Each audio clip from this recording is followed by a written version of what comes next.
समाज की जो चर्चा है उसके ऊपर आगे बढ़ेंगे। ध्यान के बारे में किसी को कुछ शेयर करना हो तो बता सकते हैं। जी बोलिए, कुछ कहने हैं अनिका सर। जी? जी जी सर। हम्म। सर ये ध्यान ध्यान में जो जो हम करते हैं सर, एक्चुअली हम्म। एक सर, जैसे कि कल जो है मैं बोधि वृक्ष के नीचे जो है ध्यान कर रहा था। तो हम्म। ध्यान ध्यान करते हुए सर, जैसे हम मतलब आंख बंद करके ध्यान कर रहे थे और मतलब ऐसे मन में सोच रहे थे कि अगर यहाँ कुछ स्पेशल है तो हमको पता चले कि मतलब क्या स्पेशल है। तो हम्म। सर ऐसे हम कर रहे थे ध्यान, उसके बाद जो है पानी की छींटे मतलब ऐसे मतलब 3 4 5 मतलब ऐसे गिरा। हम्म। तो हमको क्योंकि बरसात हुई तो हमको लगा कि बारिश का कुछ पानी होगा।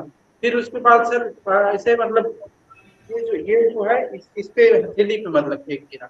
और फिर कुछ देर बाद सर जो है फिर मेरे यहाँ पे गिरा।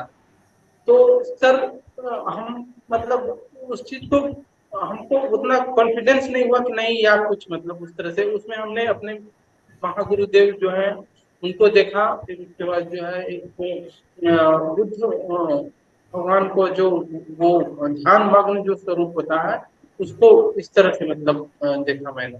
तो सर ये ध्यान में ये सारी चीजें जो होती हैं ये क्या मतलब कुछ होता है या हम लोगों का भ्रम होता है सर कुछ? नहीं होता है। ध्यान के अंदर ऊर्जा जो है अपने पूरे शरीर में एक तरह से सर्कुलेट होती है और हमारे ब्लॉक्स को दूर करती है। और जो हमारे मन में कोई थॉट होता है, कोई विचार होता है, उस विचार को एक तरह से मैनिफेस्ट करती है, वो आपको फील होने लगता है। तो इसलिए मैनिफेस्टेशन यानी कि संकल्प ध्यान होता है कि भाई इसमें आपने खुद ये सोचा कि मुझे यहाँ पर क्या ऐसा है, मैं देखूं। तो वो जब ध्यान की ऊर्जा जब एक जगह इकट्ठी होती है एक विचार के साथ, क्योंकि विचार जो है, विचार भी एक ऊर्जा है। उस जी विचार को वो ध्यान की ऊर्जा मिली, तो विचार एक तरह से ब्रह्मांड में जाता है जी ऊर्जा के साथ। तो हम अपने विचार को ब्रह्मांड में भेज देते हैं। जी वो ब्रह्मांड में जा गया हुआ विचार पावरफुल होता है, उसमें शक्ति होती है। तो इसलिए वो आपको इस तरह के जो फीलिंग्स होती हैं, सबको अलग अलग होती हैं, पर जैसा जो सोचता है, जैसी जो विजुअलाइज करता है कि मुझे ये देखना है, तो वैसा उसमें वो मदद करता है, क्योंकि आपका विचार ही ब्रह्मांड में गया है। तो जी जो विचार को शक्ति देंगे, आप जैसे विचार को शक्ति देंगे, जैसी विचार को ऊर्जा देंगे, तो वैसा ही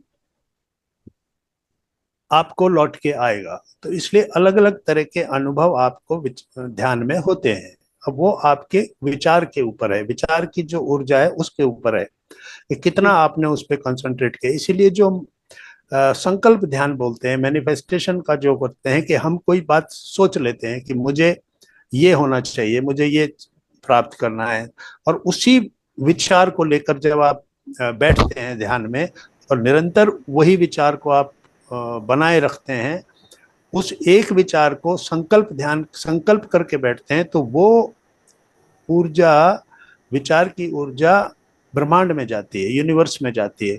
और फिर यूनिवर्स उसको मैनिफेस्ट करता है, यानी यूनिवर्स जो आपने चाहा वैसा देने के लिए हालात पैदा करता है। तो इसलिए ध्यान से हम वो सारी चीजें प्राप्त कर सकते हैं, बस हमारी ऊर्जा का घना होना, मतलब ऊर्जा बिखरे नहीं। हम उस जी ऊर्जा का फ्लो जो है, हमारे जो जी चैनल्स हैं, जो हमारे जो चैनल्स हैं ना, उन चैनल्स में ऊर्जा का सही प्रवाह हो, एक सर्कुलर सर्किल बने, जैसे हम पैरों को क्रॉस करते हैं, वहां लॉक जी हो जाए, ऊर्जा जाए नहीं, वापस सर्कुलेट हो जाए। फिर हाथों को क्रॉस करते हैं, ये लॉक लग जाए, ताकि ऊर्जा पूरे शरीर में एक सर्किल बना ले। आंखें बंद कर लेते हैं ताकि ऊर्जा बाहर ना जाए आंखों से।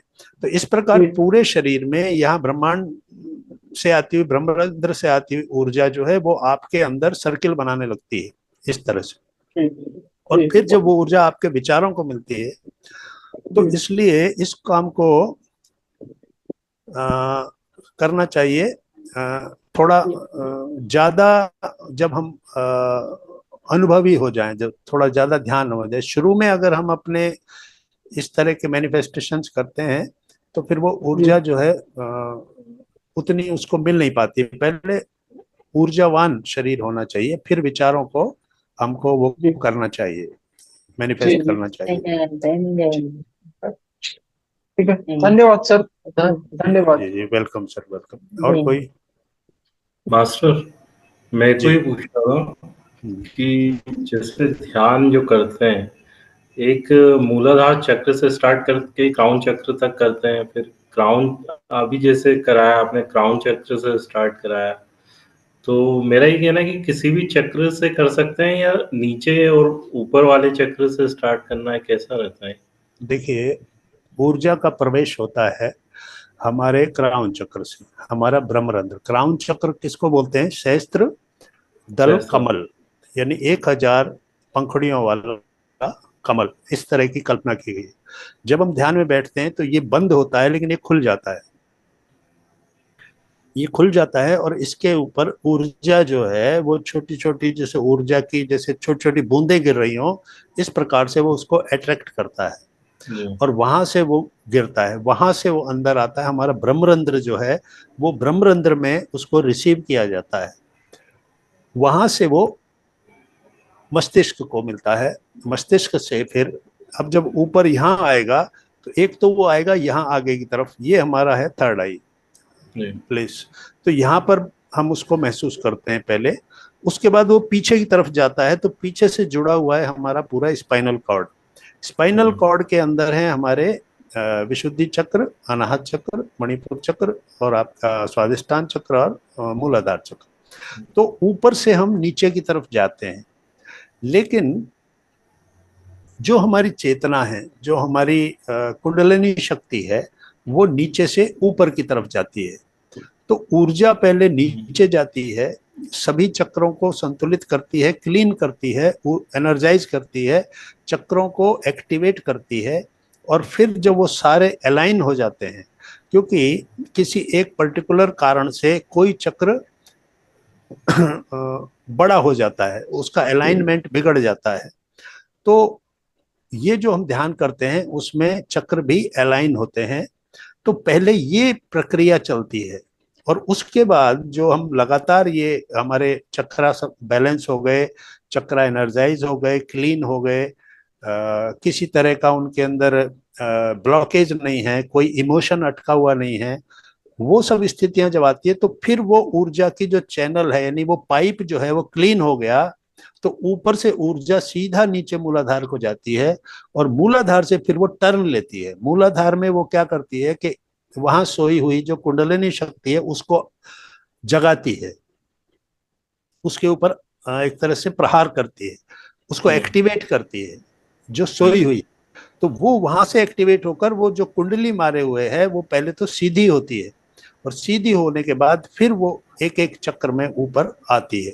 तो आप जिस चक्र तक वो आ गई है, अगर आपने उसके बाद रोक दिया तो वो कोई एक ही चक्र एक्टिवेट होता है, लेकिन अगर वो आपकी साधना निरंतर चलती रही तो वो यहाँ सहस्त्रार चक्र पे आकर मिलती है। तो ये शिव का स्थान है और नीचे शक्ति है, तो शक्ति ऊपर जी उठती है और शिव से मिलती है। शिव तो वो शिव शक्ति का जो वो होता है एक संपूर्णता, तो वहां से फिर आप ट्रांसेंडेंटल सोल हो जाते हैं, यानी आपके लिए फिर चेतना आपकी वहां पहुंच गई है कि फिर आप अपनी इच्छा से इस धरती पर आते हैं। फिर आपका कार्मिक अकाउंट आपको यहाँ लेकर नहीं आता है, फिर आप खुद तय करते हैं कि मुझे यहाँ आना है। तो इतनी पावरफुल आपकी सोल हो जाती है।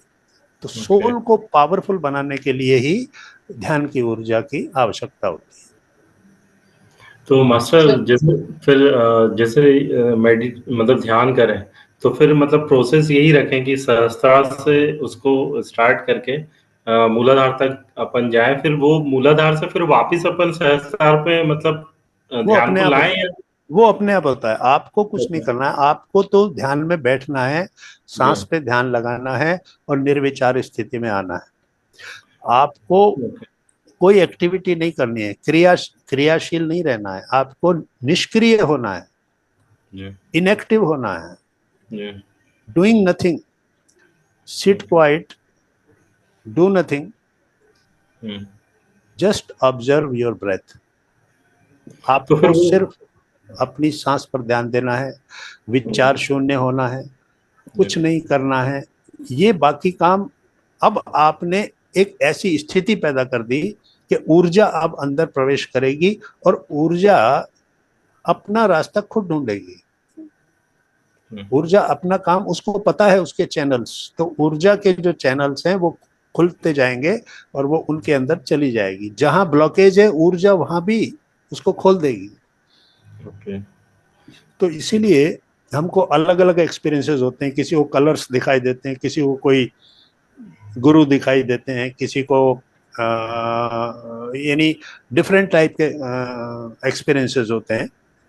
मेनली 7 एक्सपीरियंसेस होते हैं, 7 तरीके। तो ये सारे एक्सपीरियंसेस का मतलब ये हुआ कि हमारे अंदर जो क्लींजिंग सिस्टम चल रहा है, क्लींजिंग होता है, हमने अपने शरीर के अंदर की नाड़ियों को छोड़ रखा है, फ्री छोड़ रखा है, उसके ऊपर कोई ध्यान नहीं दे रहे। लेकिन ध्यान की ऊर्जा जब अंदर आती है तो उनके अंदर जो इमोशंस हैं, जो ब्लॉकेजेज हैं, वो जो अटके हुए हैं, उसको वो साफ करता है। तो वो जो सफाई चलती है तो उस वक्त अलग अलग अनुभव होते हैं, कभी कुछ दिखाई देता है, कभी कुछ दिखाई देता है। तो वो सारे अनुभव, तो यानी इसमें आपको कुछ नहीं करना है, ये अपने आप होता है। जस्ट रिलैक्स, जस्ट सरेंडर, ठीक। Surrender to your breath. Okay, एक क्वेश्चन और था। ये जो हमारी ब्रीथिंग होती है वो बाएं नासिका और दाएं नासिका मतलब टाइम टाइम पे चेंज होती है। तो ऐसा भी कुछ मैंने सुना था कि बाएं नासिका से जब सांस चले तो उस समय ध्यान करें तो ज्यादा बेहतर होता है। ऐसा है क्या? बाई नासिका और दाहिनी नासिका वो स्वर विज्ञान है। उसके अंदर हमारे ब्रेन की स्थिति का वो होता है कि जब बाही नासिका से सांस चलता है तो राइट ब्रेन एक्टिवेट होता है, जब दाहिनी नासिका से चलता है तो लेफ्ट ब्रेन एक्टिवेट होता है। और ये दोनों ब्रेन्स को कुदरत का ये अपना खेल है, कुदरत का अपना ही तरीका है कि दोनों ब्रेन्स को एक्टिवेट रखने के लिए वो करीब 45 मिनट्स टू 1 आवर एक एक नॉस्ट्रिल से सांस चलता है, फिर दूसरा अपने आप बदल जाता है। तो इसमें ऐसा कुछ नहीं है कि इस तरह से सांस चल रही तो ही मैं ध्यान करूं। आप ध्यान करेंगे तो वो स्वाभाविक रूप से, क्योंकि ध्यान का जो कनेक्शन है, जो संबंध है, वो ब्रह्मांडीय ऊर्जा से है। और ये सांस है, सांस जो है ये है प्राण शक्ति। हमारा जो प्राणमय कोश है, जो जो सेकंड बॉडी है, जो इथरिक बॉडी है, उससे संबंध है प्राणमय कोश, यानी प्राण, प्राण शक्ति जो सांस चल रही है। और ये है कॉस्मिक एनर्जी। तो कॉस्मिक एनर्जी का अपना एक विज्ञान है, वो नाड़ियों के थ्रू बहता है और वो हमारी नाड़ी तंत्र का क्लींजिंग करता है, उसको फिर उसमें पावर देता है। और यहाँ से फिर शुरुआत होती है हमारी जैसे थर्ड आई चक्रा का आपको एक्सपीरियंस होने लगता है। तो वो ऊर्जा का एक अलग काम। हमारे शरीर की जो फिजियोलॉजी है, यानी सारे जो तंत्र हैं, सपोज कीजिए कि डाइजेस्टिव सिस्टम है, सर्कुलेटरी सिस्टम है, बहुत सारे सिस्टम है, एक्सक्रीटरी सिस्टम है, स्केलेटल सिस्टम है, ये जितने भी सिस्टम है ये सब फिजियोलॉजी, इनको चलाए रखने के लिए सांस की ये जो ऊर्जा है, प्राण शक्ति है, इसकी आवश्यकता होती है। तो वो तो शरीर के स्वास्थ्य के लिए है। और ये जो हमारी आध्यात्मिक चेतना को ऊपर उठाना, तो वो आध्यात्मिक चेतना के लिए ध्यान है। लेकिन जैसे हम सांस लेते हैं तो ये जो पॉइंट है, ये हमारी नासिका का ओरिजिन है, नोज का ओरिजिन पॉइंट है। तो जब दोनों नॉस्ट्रिल से जब सांस यहाँ आती है तो यहाँ आके मिलती है, और यहाँ से फिर ईड़ा और पिंगड़ा नाड़ियों के माध्यम से वो हमारी सुषुम्ना नाड़ी के दोनों तरफ होती हुई नीचे जाती है मूलाधार चक्र पे। तो ये चलता रहता है सांस का जो विज्ञान है, सांस। तो सांस का विज्ञान एक अलग विज्ञान है। ध्यान का विज्ञान जो है वो हमारा ब्रह्मांडीय ऊर्जा से जुड़ा हुआ है। तो इसलिए उसमें ऐसा कोई वो नहीं है कि किधर से सांस चल रही है तो ध्यान करें। हाँ, अगर उधर से सांस चल रही है और आपका उद्देश्य ये है कि मुझे ये ब्रेन अपना एक्टिवेट करना है, सपोज आपकी बाई नासिका चल रही है और दायां ब्रेन एक्टिवेट करना है, तो आपको उसमें बैठेंगे तो वो जल्दी उसका असर हो पाएगा। लेकिन जो हमारे ध्यान का विज्ञान है उसमें ऐसा हमने स्वर विज्ञान के साथ उसको नहीं जोड़ा हुआ है, वो अलग विज्ञान है, उसका अलग अपना काम है और ये अलग विज्ञान है। बाकी इसका अलग से फिर पूरा चर्चा करनी पड़ेगी कि बायां अगर सांस चल रही है तो क्या क्या काम किए जा सकते हैं, और अगर कोई ऐसा काम करना है जो कि दाहिनी जब ये चल रहा हो तो ही किया जा सकता है, तो कैसे उसको बदला जाए, यानी अगर बायां चल रहा है तो उसको दायां कैसे चलाया जाए, ये फिर एक अलग तरीका है। तो वो फिर पूरा पूरा एक अलग सिस्टम है, अलग विज्ञान है, उस पर हम बाद में बात करेंगे, कभी अलग से इसी पे बात करेंगे तो समझ में आ जाएगा। सर धन्यवाद सर मैं वेलकम। जी सर एक सर हाँ बोलिए। सर आज का जो टॉपिक है सर, उस पे चर्चा करने से पहले एक क्वेश्चन था मेरा, कर सकते हैं या उसके बाद जी करें? जी बोलिए। नहीं नहीं बोलिए बोलिए। सर जैसे कि हम नीचे से शुरुआत करते हैं तो हमारे चक्र में सबसे पहले जो होते हैं मूलाधार चक्र, उसके उसके बाद सर दूसरा होता है स्वादिष्ठान, तीसरा होता है मूलाधार स्वादिष्ठान, उसके बाद विश्व क्या होता है सर? मणिपुर तीसरा मणिपुर मणिपुर, और चौथा सर अनाहत चक्र। अनाहत। सर या ये हार्ट चक्र। हाँ हाँ हाँ, तो सर ये हार्ट चक्र नहीं, हार्ट, हाँ, जैसे ये जो है मेरा पॉइंट, हमने उस दिन भी बात किया था कि सर उसमें हमेशा सेंसेशन होता है जब भी हम बैठते हैं, अभी बात भी कर रहे हैं तो मेरे यहाँ पे जो है मतलब कुछ उस तरीके का होता है। तो सर वो आज से नहीं, बहुत दिनों से मतलब ये हो रहा है, तो सर वो क्या मतलब चीज है नहीं सर? तो क्या आप जब हमको ध्यान करने लगे तो ये शुरू हुआ या पहले से था?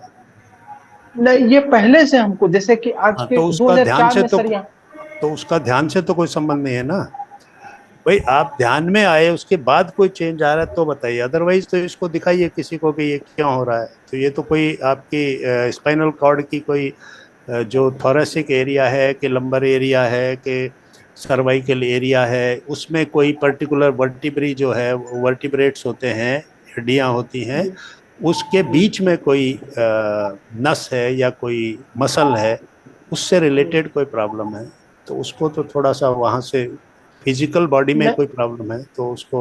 नहीं हाँ सर, पहले क्या होता था कि बहुत तेज दर्द, मतलब जैसे विष जैसे कोई चढ़ता है उस तरह का होता था, अब धीरे धीरे जाके वो दर्द खत्म हो गया विष वाला, और मतलब वो झुंझुनाहट कुछ ध्यान की वो कुछ चलने। ऊर्जा, ध्यान की ऊर्जा काम कर रही है, तो आप जी इसको जब और ऐसे करते रहेंगे तो ये धीरे धीरे वो खत्म हो जाएगा, क्योंकि वो जी जी। बाहर निकल रहा है।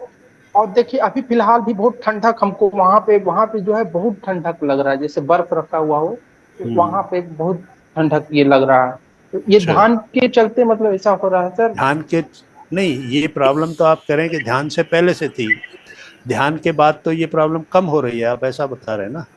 हाँ, ठंडक वगैरह जो अभी ध्यान के बाद ऐसा होना है, पहले ठंडक वगैरह नहीं लगता था सर। अच्छा, अब लगने लगा जी है।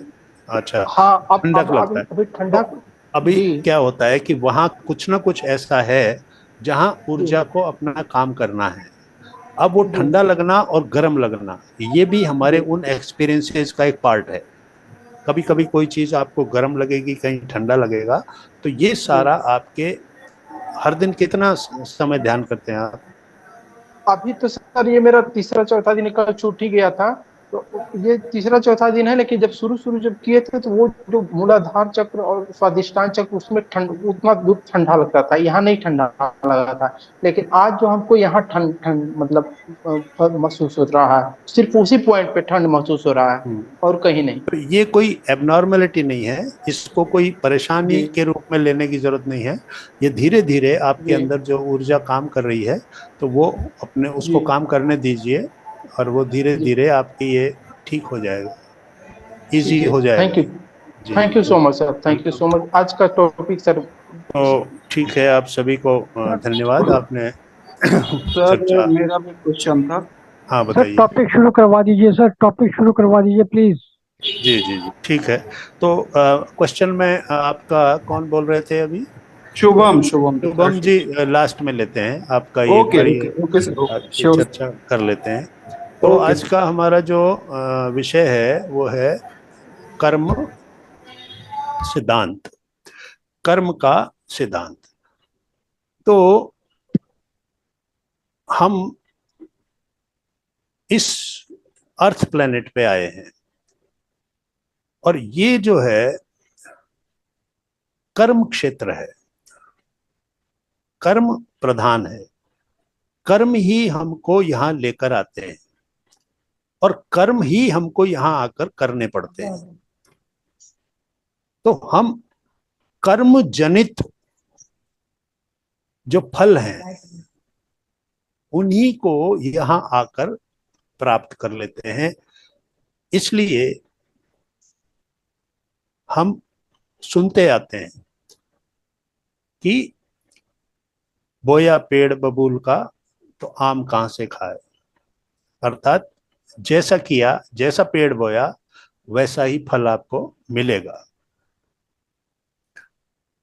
तो जैसा कर्म करोगे वैसा फल मिलेगा, ये सब बातें हम सहज रूप में बोलते हैं, यानी इतनी कॉमनली बोलते हैं, सामान्य रूप से यही बोलते हैं कि जैसा कर्म है वैसा फल है।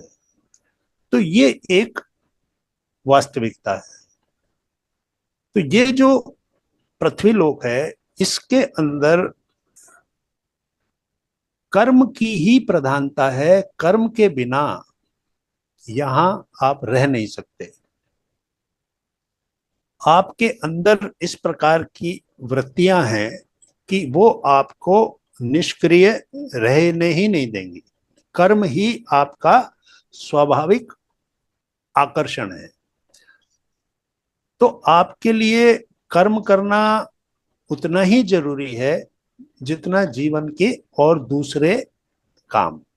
अब उस कर्म की प्रेरणा आपको किस चीज से मिलती है, कर्म कैसा किया जाए, और उस कर्म को करने के पीछे आपका उद्देश्य क्या था,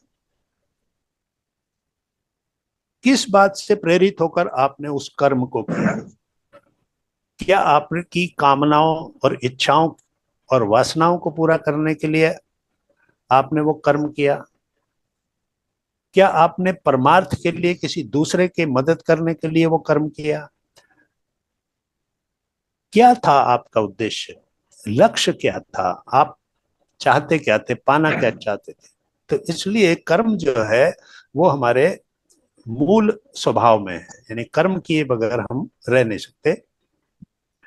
जब अर्जुन ने युद्ध करने से मना कर दिया था, तो श्री कृष्ण ने कहा कि तुम भले ही अपने भावनाओं के प्रभाव में आकर इस युद्ध से इनकार कर रहे हो, लेकिन प्रकृतिवश एक क्षत्रिय होने के नाते तुम इस युद्ध से दूर नहीं रह सकते। वो कर्म आपको अपने आप ही खींच के लेके जाएगा, क्योंकि वो तुम्हारे अंदर है, इनबिल्ट है।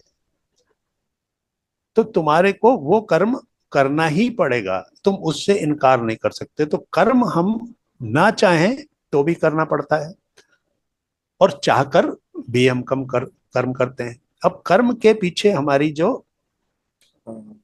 भावना क्या है, ये सबसे इंपॉर्टेंट। तो कर्म का सिद्धांत ये कहता है कि हम कर्म को इकट्ठा करते हैं, और फिर उसके बाद उन कर्मों का एक पूल बनता है, एक बैंक बनता है, एक अकाउंट बनता है। उसके अंदर हमारे कर्मों को हमने जिस तरीके से जमा किया है उनको बाद में छांटा जाता है, और हमारा जो नया जन्म हमको मिलता है वो कर्म प्रधान ही होता है। तो कर्म प्रधान विश्व करी राखा, जो जस करही सो तस फल चाखा। तो ये कर्म प्रधान ये संसार है। तो जो जैसा करेगा उसको जो उसके कर्म का जो फल होगा वो वैसा ही चखने को मिलेगा। खट्टा कड़वा मीठा जैसा भी है वो सारा उसको उसी हिसाब से मिलेगा। तो कर्म का चक्र क्या है? कर्म चक्र से बाहर आना ही हमारे जीवन का उद्देश्य है, लक्ष्य है।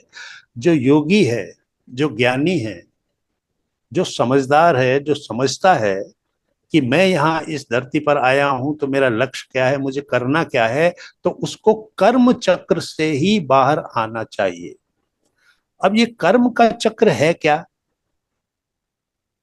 कर्म का चक्र जो है वो एक व्हील मान लीजिए आप, उसके बीचों बीच एक व्हील के बीचों बीच एक हब होता है, उसको धुरी कहते हैं। और फिर उसमें वो होते हैं स्पोक्स होते हैं, यानी कि वो जुड़े रहते हैं बाहर के उससे, ऐसे बाहर। तो बीच में अहंकार है, और फिर उसके जो स्पोक्स हैं वो 6 हैं, सुख और दुख। एक तो सुख और दुख हो गया, राग और द्वेष, एक राग और द्वेष हो गया, और एक पुण्य और पाप। तो ये 6 स्पोक्स लगे हैं उस पहिए में। बीच में अहंकार जो है वो है। तो हब जो होता है, जो बीच में धुरी होती है, वो आधार होता है, और वो पहिया इस तरह घूमता रहता है। अब अगर वो हब जो है वो टूट जाए बीच वाला, तो वो पहिया भी टूट जाएगा, वो किसी काम का नहीं रहेगा। लेकिन हमारा ये जो कर्म चक्र है वो अहंकार के कारण, अहंकार इतना मजबूती से वहां रहता है कि वो पुण्य और पाप, राग और द्वेष, अर्थात हम जो भी कर्म करते हैं वो इन से प्रभावित होता है। अर्थात या तो वो अटैचमेंट से प्रभावित होगा, राग यानी अटैचमेंट। तो जो कर्म करेंगे या तो वो अटैचमेंट, किसी के प्रति हमारा बहुत राग है, अटैचमेंट है, या द्वेष, उससे हमारा उसको हेटर्ड मतलब नफरत करते हैं। तो या तो हमारा फिर कर्म होगा तो हेटर्ड से प्रभावित होगा, या तो हम पुण्य करना चाहेंगे या फिर हम पाप करेंगे। ये हुआ। और फिर उसके बाद सुख और दुख, सुख पाने के लिए काम करेंगे या दुख पाने के लिए काम करेंगे। तो इस प्रकार ये सारे जो कारण हैं ये हमसे अलग अलग तरह के काम करवाते हैं, लेकिन जो मूल में हमारा अहंकार है। अब अहंकार क्या चीज है? अहंकार है अपने आप को अलग एक यूनिट या एंटिटी समझना। जैसे हम हैं क्या? हम उस परम आत्मा के अंश जीवात्मा है। परम आत्मा ब्रह्म, उसका एक अंश आत्मा, और जब वो शरीर धारण करता है तो वो कहलाता है जीवात्मा। ये जीवात्मा जो है एक सूक्ष्म शरीर है, जिसके अंग हैं, जिसके पार्ट्स हैं मन, बुद्धि, चित्त और अहंकार। इनके साथ वो सूक्ष्म शरीर जो होता है वो कारण शरीर के साथ, कारण मतलब इस दुनिया में आने का कारण। तो वो जो कारण है वो जब प्रबल हो जाता है, वो कारण किससे बनता है? कर्मों से। तो कारण क्या हुआ यहां आने का? कार्मिक अकाउंट, कर्म का बंधन, वो हमको लेकर आता है। और उसके पीछे क्या था? हमारा अहंकार, यानी हमने अपने आप को उससे अलग समझ लिया, अपने आप को स्वतंत्र समझ लिया। मैं अलग हूं, मैं और मेरा के दायरे में हमने अपने आप को बांध लिया। और चित्त यानी आत्मा को, जड़ यानी इस संसार के साथ, इस संसार को जड़ माना गया है। जड़ माने शाश्वत नहीं है और स्थिर है, और इसके अंदर चेतना नहीं है। ये चेतना उसी की चेतना है। हमारी चेतना को हमने इस जड़ पदार्थों के साथ जोड़ लिया, तो हमने क्या किया, अपना एक अहंकार बना लिया। उस अहंकार से प्रभावित होकर हमने क्या किया कि सुख और दुख, राग और द्वेष, पुण्य और पाप, इस तरह के कर्मों के साथ अपने आप को जोड़ लिया। तो जैसे जैसे हमारे कर्म होते हैं, इनको हम 3 श्रेणियों में बांट देते हैं। पहला हमारा जो क्रियमाण कर्म है, तो क्रियमाण कर्म मीन्स जो हमारा ये जीवन चल रहा है, इसमें जो कर्म हम कर रहे हैं, ये सारे क्रियमाण कर्म है। ये कर्म एक जगह इकट्ठे हो रहे हैं, क्रियमाण। फिर एक है संचित कर्म। ये संचित कर्म हमारे अनेकों जन्मों के जो कार्मिक अकाउंट्स हैं, जो कर्म है, वो उस संचित कर्म में इकट्ठे हो रहे हैं। और तीसरा है प्रारब्ध कर्म। तो संचित कर्म क्या करते हैं, ये प्रारब्ध में जाके मिल जाते हैं।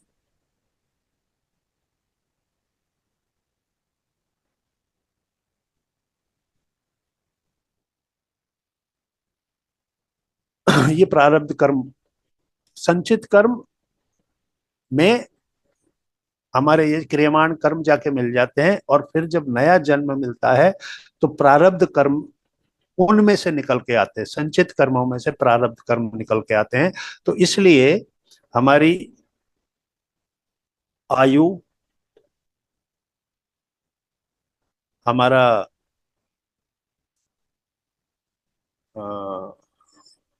किस तरह के माता पिता,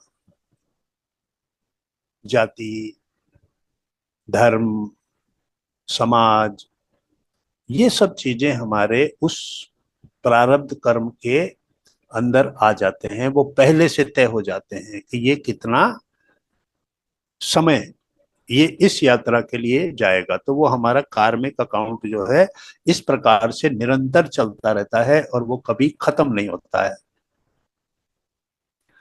क्योंकि नए कर्म, जैसे ही हम यहाँ आते हैं अपने कर्मों के अकाउंट को सेटल करने के लिए, किसी को दुख दिया तो अभी वापस इस जन्म में आके उसके लिए काम करना पड़ेगा।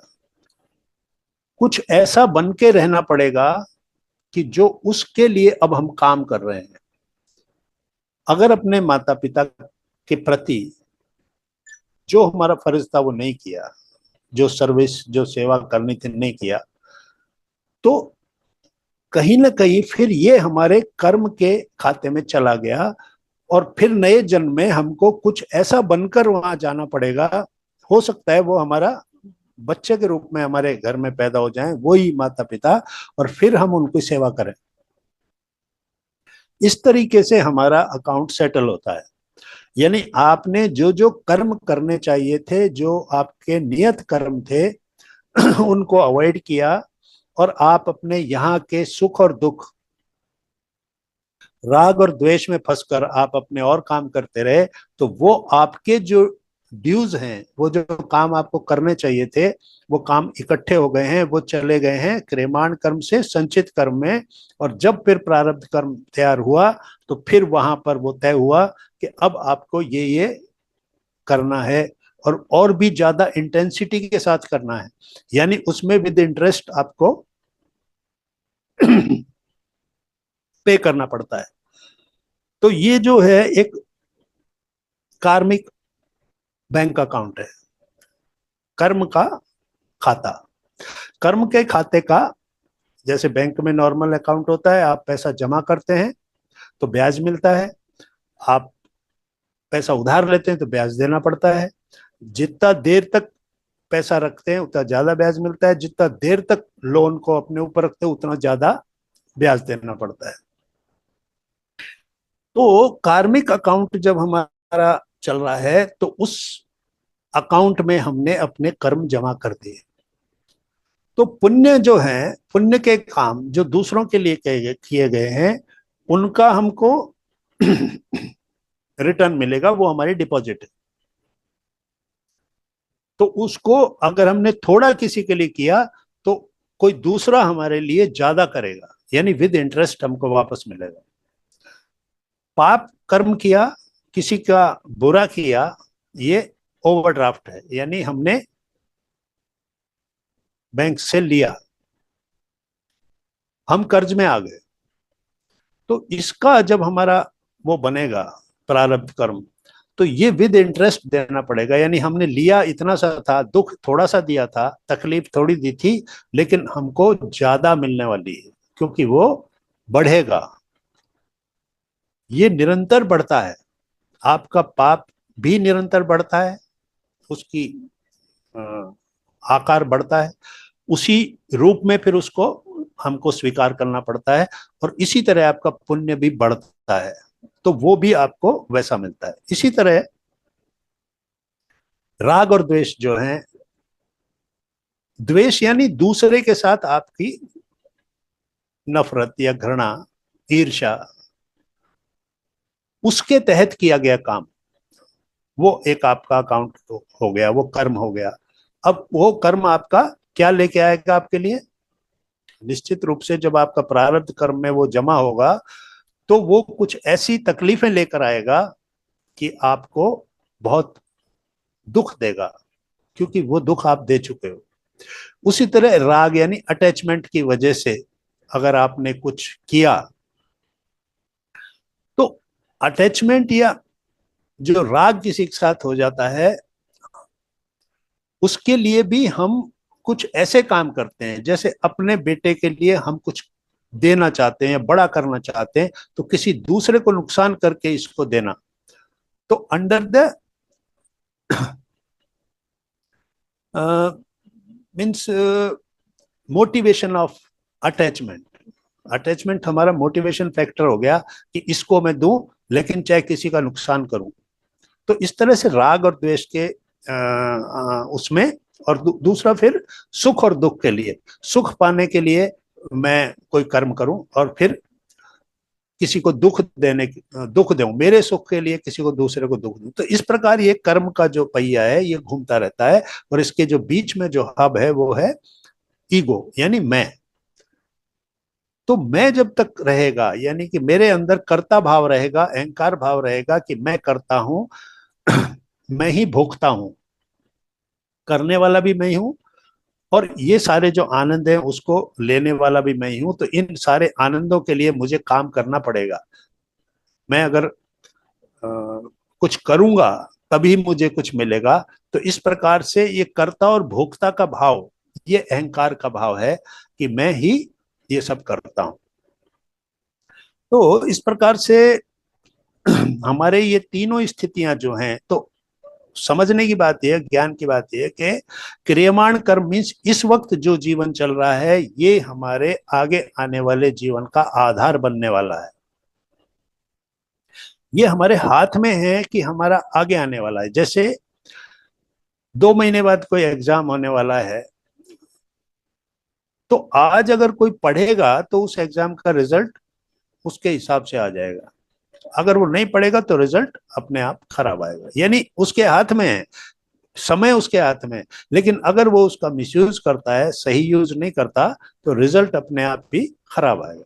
तो आज हमारे हाथ में समय है, आज हमारे पास बुद्धि है, आज हम कर्म के विज्ञान को समझते हैं, तो हम कर्म उस प्रकार के करें जो ईगो से मोटिवेटेड ना हो, जो सुख और दुख, राग और द्वेष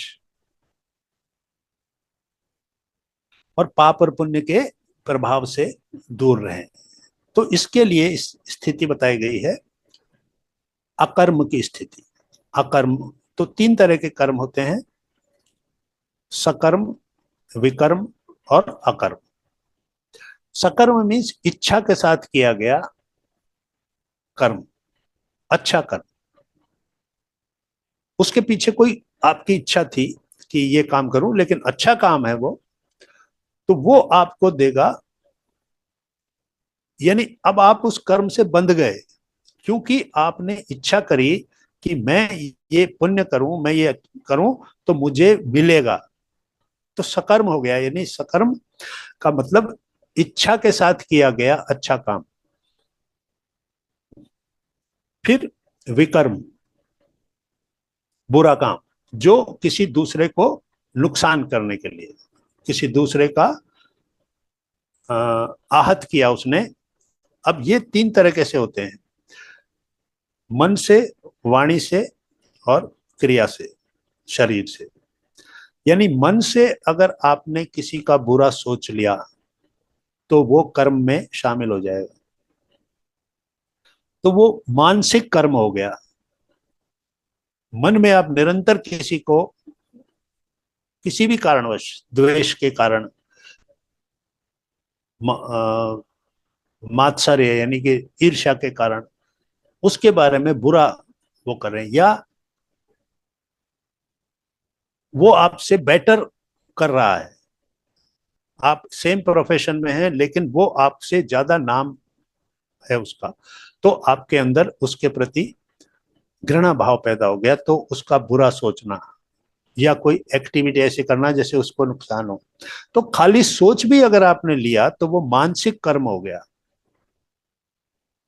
फिर वाचिक, वाणी, शब्द। तो शब्द से अगर किसी को आपने आहत किया, कोई शब्द या वाणी ऐसी बोली कि जिससे दूसरे को बहुत तकलीफ हुई, तो वो भी आपका एक कर्म हो गया।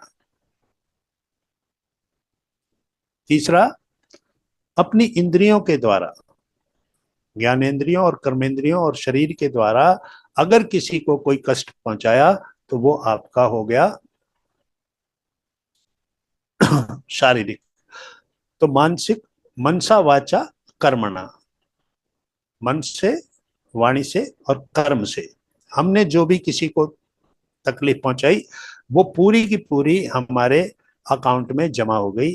और अब जब हमारा प्रारब्ध कर्म बनेगा तो इसको हमको एज इट इज लेना पड़ेगा। तो अगर हमने कोई सकाम कर्म किया, अच्छा कर्म किया, किसी दूसरे के लिए अच्छा किया, तो आपको कर्म बंधन तो हो गया, यानी आना तो पड़ेगा। कारण कि अब ये जो अच्छा कर्म का जो फल मिलेगा वो तो मनुष्य जन्म के रूप में आकर ही मिलेगा, उसका और कोई तरीका नहीं है। इसलिए ना सकर्म अच्छा है ना विकर्म अच्छा है।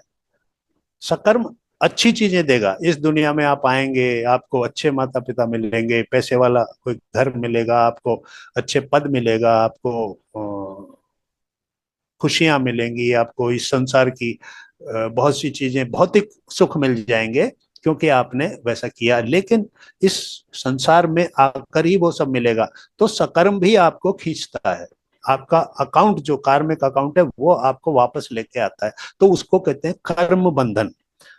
वो बंधे हुए हैं आप उसको, वो व्हील जो है वो चलता जा रहा है, वो व्हील घूमता जा रहा है। वो जब तक वो व्हील टूटेगा नहीं, जब तक वो पहिया टूटेगा नहीं, बीच में से वो अहंकार हटेगा नहीं, वो पहिया चलता रहेगा। अगर आपने विकर्म किया, किसी को नुकसान पहुंचाया, किसी के साथ बुरा किया, तो आपको यहाँ आके दुख मिलने वाला है, तकलीफ मिलने वाली है, जो तकलीफ दी थी उससे ज्यादा मिलने वाली है। इसलिए जो बेस्ट बताया गया है वो अकर्म बताया गया है। अकर्म मीन्स अपने आप को कर्म से बांधना नहीं है, मैं करता नहीं हूं।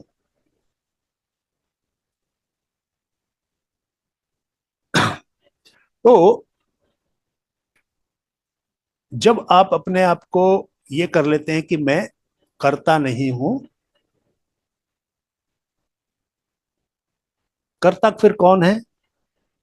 नारायण भाव, नारायण भाव, से कर्म करना, कि जो कुछ भी इस दुनिया में हो रहा है वो उसकी इच्छा से हो रहा है, मैं करता नहीं हूं,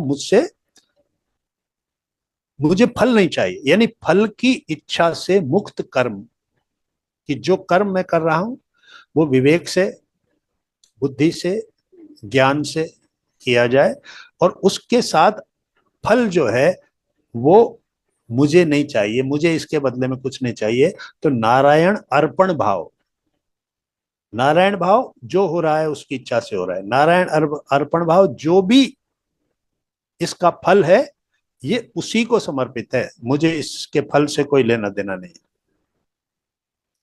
तो इस प्रकार से जब हम जिस भाव से कर्म करते हैं उसी तरह का फल हमको मिलता है।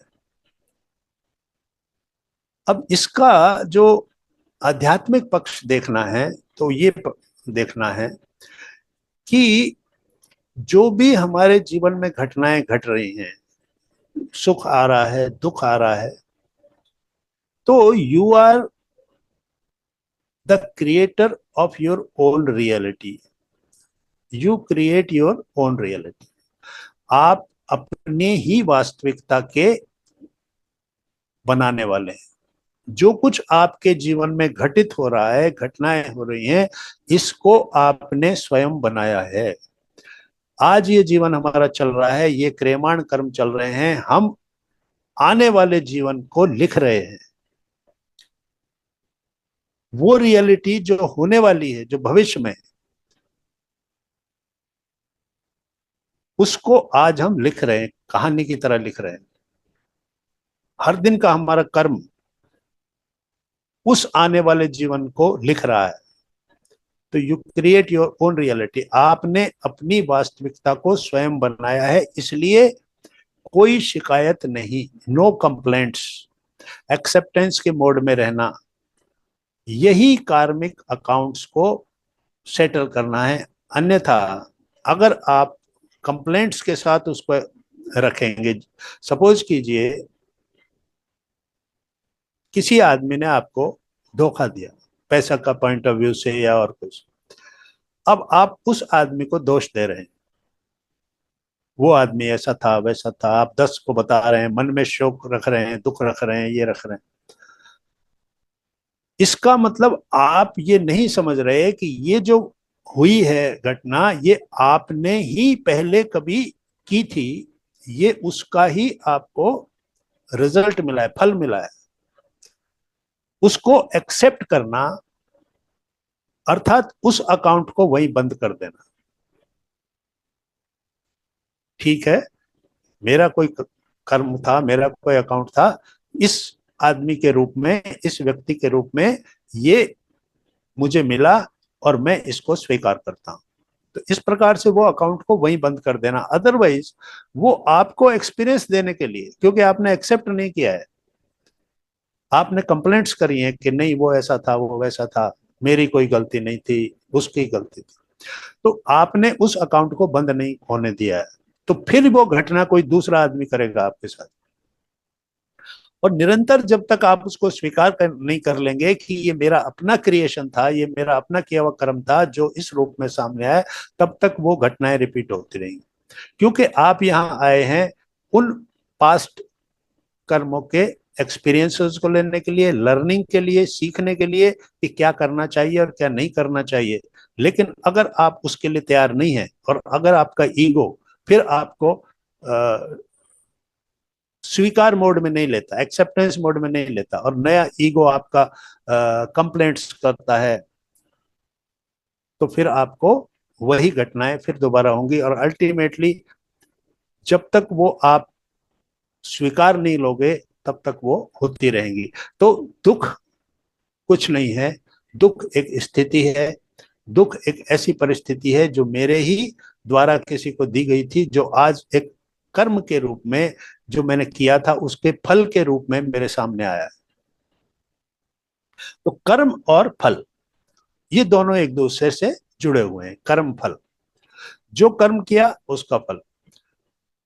आज आप अच्छी तरह रह रहे हैं, आपको जीवन की सारी सुख सुविधाएं मिल रही हैं, आपने अच्छे कर्म किए थे, उस लेवल तक जहां आपको ये सारी चीजें मिल रही हैं। किसी के लिए आपने अच्छा किया, लेकिन अगर कोई बड़ी कमी जिंदगी में है तो फिर कोई ना कोई काम आपने ऐसा किया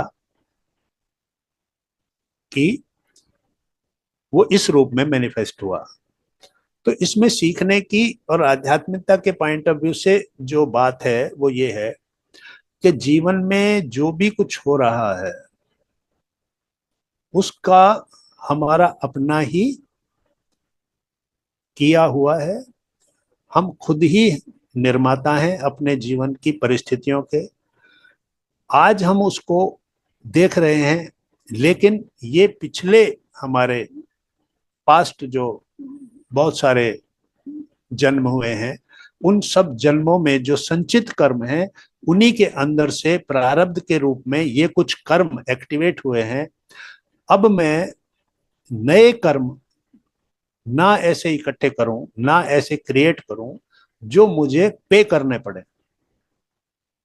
तो कर्म अच्छे किए तो वापस आना पड़ेगा सुख भोगने के लिए, कर्म खराब किए तो वापस आना पड़ेगा दुख भोगने के लिए। तो इसलिए गीता में श्री कृष्ण कहते हैं अर्जुन से कि अकर्म की स्थिति, जो फल से विरक्त होकर कि मैं इस काम को करने के लिए मुझे इसके फल से मेरी कोई आसक्ति नहीं है, मैं इसके फल से जुड़ा हुआ हूं।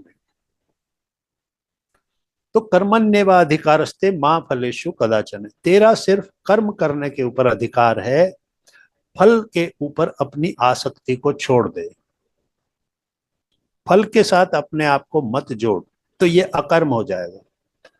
क्योंकि फिर वो मेरा काम हो जाएगा, फिर तुझे सर्वधर्म परित्याज्य मामेकम शरणम व्रज अहम त्वा सर्व पापेभ्यो मोक्षयिष्यामि मा शुचः। तो तू मेरे ऊपर भरोसा कर। सर जी क्षमा क्षमा चाहूंगी, मैं ये बदलना चाह रही हूँ कि आप जैसे कह रहे हो ना कि जो हमने पूर्व में जो कर्म किए, हम अपने भाग्य के निर्माता भी हम ही हैं, और हम जो कर्म करते हैं वो हम भोगते हैं। तो सर एक बात बताओ, हम निर्माता होते हुए फिर हम बुरे कर्म कैसे करते हैं? क्योंकि हर कोई चाहेगा कि मेरा भाग्य तो ब्राइट हो, चमकता हो, फिर ये अकर्म कैसे हो जाते हैं? और अकर्म होते हैं तो इसका कारण क्या है? देखिए, ज्ञान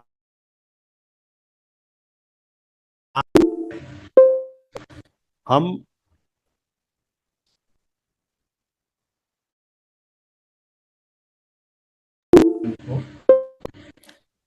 ज्ञान मतलब सही मार्ग, सन्मार्ग और सदकर्म। ये ज्ञान और अज्ञान जो है, यही तो आध्यात्मिकता के बीच खड़ा है। आध्यात्मिकता क्या है? आपको संसार की वास्तविकता समझाना, यही अध्यात्म है। स्पिरिचुअलिटी जो है उसका मतलब ये है कि वो जो दिखाई नहीं दे रहा उसको देखना। ये जो भौतिक संसार जो इन आंखों से दिखाई दे रहा है, ये सच्चाई नहीं है, ये हमारी वास्तविकता नहीं है। ये तो हमारी एक परिस्थिति है, इस सोल की एक परिस्थिति है। आप कहीं जा रहे हैं, ट्रैफिक जाम में फंस गए, 5 घंटे तक आप ट्रैफिक जाम में रहे, वो एक परिस्थिति है, वो वास्तविकता नहीं है। आप वहां में हमेशा रहने वाले नहीं हो। लेकिन वो जो 5 घंटे आप वहां रहे, वो जो एक परिस्थिति थी, उस परिस्थिति में आपने कैसे रिएक्ट किया, आपने कैसे रिस्पॉन्ड किया, आप वहां कैसे महसूस करते रहे, क्या किया आपने उस वक्त जब वो परिस्थिति आई। तो ये जो जीवन हमारा है, ये जो जितने भी साल का होता है, जो प्रारब्ध के हिसाब से हमारा जीवन भी तय होता है कि इतने साल हमको यहाँ रहना है, तो ये एक परिस्थिति है सोल की। सोल यहाँ पर आई है एक निश्चित समय के लिए, अपने पिछले अकाउंट्स के हिसाब से, कर्म के हिसाब से। अब जिसको ज्ञान हुआ वो समझ गया कि मैं यहाँ का नहीं हूं, I do not belong to this place, मैं इस स्थान को नहीं बिलोंग करता हूं, मैं कहीं और का हूं, मैं सोल हूं जो इस बॉडी का एक वो लेकर सहारा लेकर मैं इस यात्रा को पूरी करने आया हूं और अपने कार्मिक अकाउंट्स को पूरा करने के लिए, सेटल करने के लिए आया हूं। तो सुख और दुख जो आ रहे हैं वो मेरे अपने ही किए हुए कर्म हैं। अब अकर्म की स्थिति ज्ञान से आती है। ज्ञान जब हो जाता है कि न ये मेरा है न वो मेरा है, अहंकार जब दूर हो जाता है, न मैं नहीं हूं, मेरा कुछ नहीं है, जब शून्य की स्थिति आ जाती है, अब हम चाहते हैं कि हम इस संसार में भी डूबे रहें और हम ज्ञान की बातें भी करते रहें। ज्ञान को जीना पड़ता है, ज्ञान के हिसाब से जीवन के मार्ग को बदलना पड़ता है। हम अपनी इच्छाओं वासनाओं को पूरी करने के लिए जो भी करना पड़ता है वो करते हैं। किसी का के लिए काम करना है, सेवा करनी है, उसको अवॉइड कर देते हैं अपने सुख के लिए। किसी को दुख देना हो अपने फायदे के लिए तो वो भी करते हैं। तो ज्ञान क्या कह रहा है, हम चर्चा क्या कर रहे हैं? हम चर्चा ये कर रहे हैं कि जो सही मार्ग है वो क्या है, सन्मार्ग क्या है, उचित मार्ग क्या है। श्रेय मार्ग और प्रेय मार्ग, दो मार्ग होते हैं। श्रेय मार्ग जो है वो मार्ग होता है जो आगे चल के सुख देता है, आगे चल के आपको आपकी आत्मा का उच्चतर लोकों में गमन करता है। यानी हम इन्हीं दो लोकों में घूमते रहते हैं, मृत्युलोक और फिर इससे ऊपर का जो लोक होता है। वहां जाएंगे, हमारी आत्मा वहां कुछ दिन रहेगी, फिर कार्मिक अकाउंट प्रबल हो जाते हैं, फिर यहाँ पे आ जाते हैं। तो ये जो चलता रहता है। लेकिन जब हमको अपनी आत्मा को और ऊंचे लोकों में ले जाना है, कारण लोक में ले जाना है, कारण शरीर से मुक्त होना है और कारण लोक में जाना है, तो ये सब करने के लिए ज्ञान के हिसाब से अपने कर्मों को सेटल करना है, अपने कर्मों को समझना है कि क्या करना है। तो अकर्म विकर्म को समझना है और सकर्म को समझना है। तो विकर्म बुरा काम, सकर्म इच्छा के साथ किया गया अच्छा काम, और अकर्म मीन्स मुझे इसके फल से वो नहीं है, अटैचमेंट नहीं है, मुझे फल नहीं चाहिए, मैं जो कर रहा हूं वो काम मैं नारायण अर्पण भाव उसके लिए कर रहा हूं, उसकी इच्छा से कर रहा हूं। तो इसलिए अपने कर्मों को इस तरह से कीजिए कि उनके अंदर, क्योंकि ये ध्यान रखिए ये कर्म लोक है, कर्म करना ही पड़ेगा और कर्म ही आपको यहां लेकर आया है, कर्म ही आपको फिर वापस लेके आएगा। कर्म बंधन, कर्म चक्र, ये कर्म ही है जो यहां लाता है, कर्म ही है जो अच्छी परिस्थितियां देता है, कर्म ही है जो दुख देता है। हर चीज आपकी अपनी क्रिएट की हुई है। तो इसलिए आपको समझकर कैसे करें, तो अपने अंदर की वासनाओं को से मुक्त हो जाओ। काम, क्रोध, मद, मोह, लोभ, मात्सर्य, 6 जो आत्मा के शत्रु हैं, इनके ऊपर काम करो। क्रोध क्यों आता है, लोभ क्यों है, अहंकार, मद यानी कि ये क्यों है, ईर्ष्या क्यों है। जब आप इन सब से प्रभावित होकर कोई काम करेंगे तो निश्चित रूप से वो विकर्म होगा। किसी दूसरे को हानि पहुंचाना, अपने लिए लाभ करना। तो ज्ञान क्या बताता है, अध्यात्म ज्ञान ये बताता है कि आप ये शरीर नहीं होकर एक आत्मा हो, कुछ समय के लिए आपको ये शरीर दिया गया है, इसलिए उस आत्मा की चेतना की प्रगति के लिए काम करो, ना कि सांसारिक वस्तुओं की प्रगति के लिए।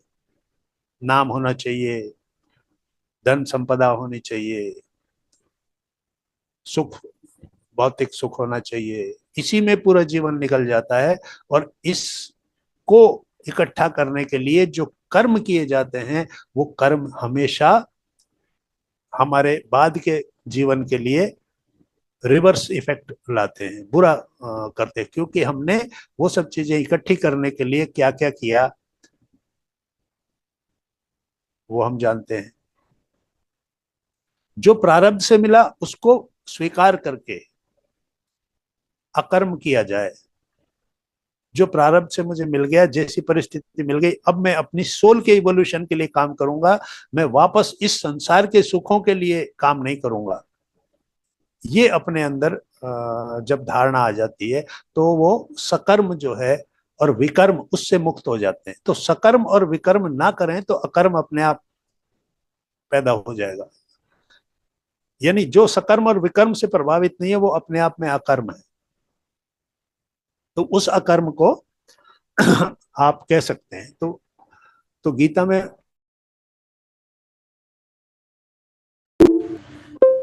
मेरा सिर्फ कर्म पर अधिकार है, फल पर अधिकार नहीं है। फल के बारे में, फल से अपने आप को मत जोड़। तो इसका अर्थ क्या है? अकर्म करो, कर्म तो जरूर करो, क्यों कर्म करे बगैर तो आप रह नहीं सकते। कर्म लोक है, कर्म तो करना ही पड़ेगा, लेकिन मुक्त होकर, कर्म के फल के साथ संयुक्त होकर अगर कर्म करोगे तो फिर वो फल जो होगा वो वैसा होगा जो आपके लिए कर्म बंधन तैयार करेगा। फल के रूप में जब मिलेगा तो कब मिलेगा? जब आपका प्रारब्ध बनेगा। तो आपने ये कर्म किया तो ये ये मिल गया आपको, तो वापस तो आना पड़ेगा ना। और लक्ष्य क्या होना चाहिए? मोक्ष। अर्थात पुनरपि जननम पुनरपि मरणम पुनरपि जननी जठरे शयनम। बार बार जन्म लेना, बार बार मरना, बार बार किसी नई माँ के गर्भ में शयन करना, इससे मुझे मुक्ति चाहिए। ये मुक्ति तब तक नहीं मिलेगी जब तक कर्म का चक्र चलता रहेगा। कर्म का ये पहिया जब तक तोड़ेंगे नहीं, जब तक अहंकार का वो हब टूटेगा नहीं, तब तक ये निरंतर ये चक्र चलता रहेगा। और हम यहाँ पर आके अपने सुख और दुख के हिसाब से नए नए कर्म करते रहेंगे। तो सबसे पहला जो इसमें समझने की बात है कि जो भी परिस्थितियां आ रही हैं, व्यक्ति, वस्तु और परिस्थिति, ये तीन चीजें आपको जो आ रही हैं उनके साथ अपने आप को सहज रूप में, स्वीकार रूप में लेना है। क्योंकि वो व्यक्ति आपके जीवन में इसलिए आए हैं कि आपका कोई ना कोई उस तरह का अकाउंट है जो आपको सेटल करना है। वस्तुएं जो आपको मिली हैं वो आपके प्रारब्ध से, जो नहीं मिली वो आपके प्रारब्ध के कारण। और परिस्थितियां, जो परिस्थितियां आपको, आपके परिवार की परिस्थितियां, आपके ऑफिस की परिस्थितियां, आपके कारोबार की, आपके समाज में जहां भी जो परिस्थितियां आपको मिल रही हैं, ये तीन चीजें जो हैं ये प्रारब्ध से तय हो जाती हैं। लेकिन आप उनको अपने ज्ञान के द्वारा, अपनी समझ के द्वारा उनको अपना सकते हैं कि ये जो परिस्थिति है ये मेरी अपनी ही लाई हुई है, मैं उससे कंप्लेंट न करूं, स्वीकार करूं, सहज रूप में वो करूं, तो फिर मेरे नए कर्म बंधन नहीं बनेंगे। तो इस प्रकार से ज्ञान और विवेक, विवेक जागृत होता है तो जो चीजें पता है उनको इंप्लीमेंट करना, विवेक वो चीज है। हमको, हम में से कोई भी व्यक्ति ऐसा नहीं, चाहे कोई दुकानदार हो, चाहे व्यापारी हो, चाहे कुछ हो, जिनको सही बात नहीं पता, जिनको पता है कि बिजनेस करने में सही रास्ता क्या है, कि मुझे ये काम करना है, लेकिन उसके बावजूद हर कोई व्यक्ति सही चीज जानते हुए भी गलत काम करता है, क्योंकि ज्यादा से ज्यादा प्रॉफिट कमाना है। तो वो कितना बड़ा कार्मिक अकाउंट तैयार हो रहा है, वो कर्म बंधन कितना बड़ा अकाउंट हो रहा है। दूसरे को नुकसान पहुंचा के अपने लिए फायदा करना, ये कितना बड़ा उसको क्या मिलने वाला है, उसके प्रारब्ध में फिर क्या जमा होगा, वो अपने संचित कर्मों को किस तरीके से इकट्ठे कर रहा है। जब इनका हिसाब होगा तो कितना लंबा चलेगा, कितने जन्म लगेंगे। एक जन्म की सुख और सुविधाओं के लिए, खुशियों के लिए, लाभ के लिए, नाम के लिए, समाज में अपने आप को बड़ा बताने के लिए जो कर्म किए वो अगले कितने जन्मों तक सेटल होने पड़ेंगे। तो you create your own reality, आपने अपनी वास्तविकता को स्वयं बनाया है। अगर आपके पास कुछ नहीं है, आप आज अभावग्रस्त जीवन जी रहे हैं, तो ये आपका अपना ही किया हुआ है, आपने दूसरे का छीना था, अब आपको कुछ नहीं मिल रहा है, ये फल है। तो कर्म जो है इसको निमित्त मात्र, निमित्त भाव से कि मैं भगवान का एक इंस्ट्रूमेंट हूं, उसने मुझे यहां भेजा है, इसलिए मेरा अपना कोई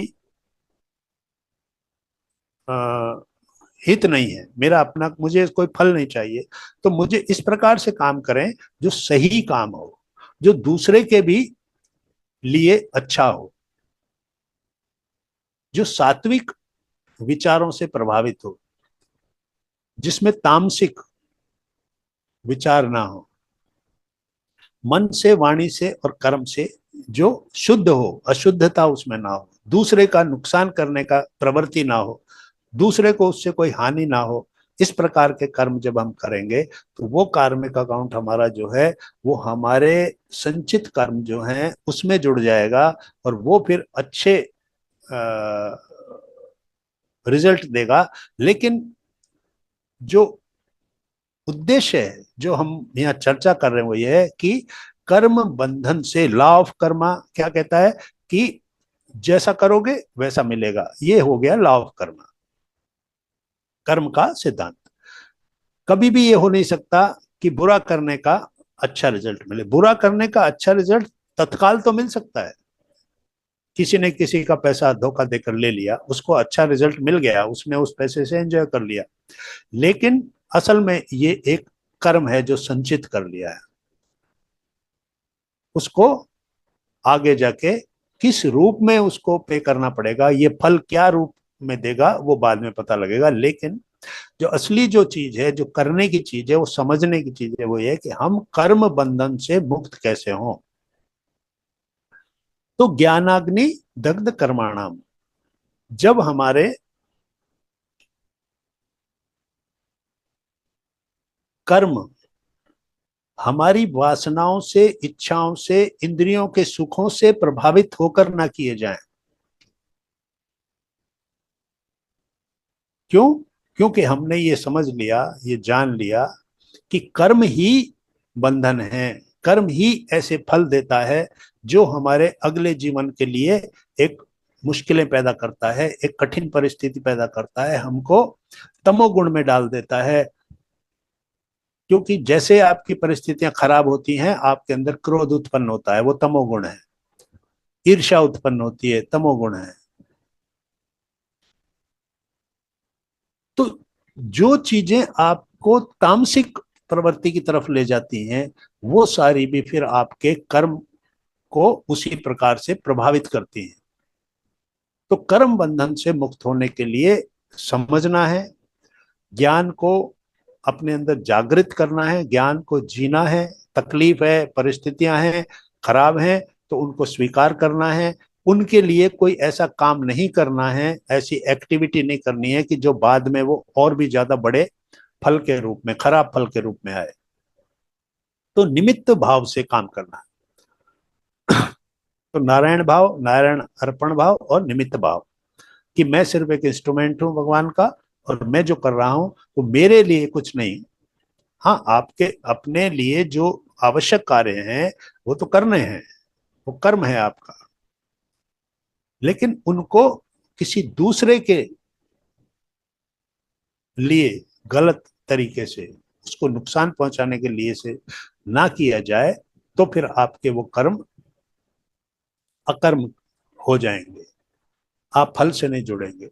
तो ज्ञान की अग्नि से कर्म जो है कैसे दग्ध हो जाते हैं पिछले सारे, क्योंकि जब मुझे ये समझ में आ गया कि मैं कौन हूं, मेरी वास्तविकता क्या है, मेरा ये शरीर नहीं है, मैं तो मूल रूप से एक जीवात्मा आत्मा हूं, मैं उस परमात्मा का अंश हूं, तो फिर मैं किसके लिए ये सब कर रहा हूं। एक असीमित शक्ति को सीमित समय के लिए एक सीमित स्थान पे रख दिया गया है। वो असीमित शक्ति क्या है? उस परमात्मा का अंश आत्मा। सीमित समय के लिए मतलब इस लाइफ टाइम के लिए, 70 साल, 80 साल, 90 साल, 100 साल, सीमित समय है। और सीमित स्थान इस शरीर के अंदर। अदरवाइज वो तो असीम है, वो तो कहीं भी जा सकता है, उसके लिए पूरा ब्रह्मांड है। वो कोई इस शरीर में इस इतने से स्थान में सीमित नहीं है। वो तो उस परमात्मा का अंश है, इसलिए उसकी तो पहुंच कहीं तक है। तो उसको आप एक वो समझ रहे हैं, आप जो एक सीमा में बंधी हुई है आपकी आत्मा, एक शरीर के अंदर बंधी हुई है, एक सीमित समय के लिए वो वहां पर है। उस असीम को आपने सीमित कर दिया। उस असीम की ताकत को पहचानना, उस असीम को समझना, उसके साथ जुड़ना और उसको जीना, वही ज्ञान है। और ज्ञान अग्नि दग्ध कर्माणाम की, ज्ञान की अग्नि जब जलने लगती है तो पिछले सारे कर्म जो है उसमें जल जाते हैं। क्योंकि अब आगे आप समझ गए हैं कि मैं कौन हूं, मेरा मार्ग क्या है, मुझे करना क्या है, मेरा लक्ष्य क्या है, मेरा उद्देश्य क्या है।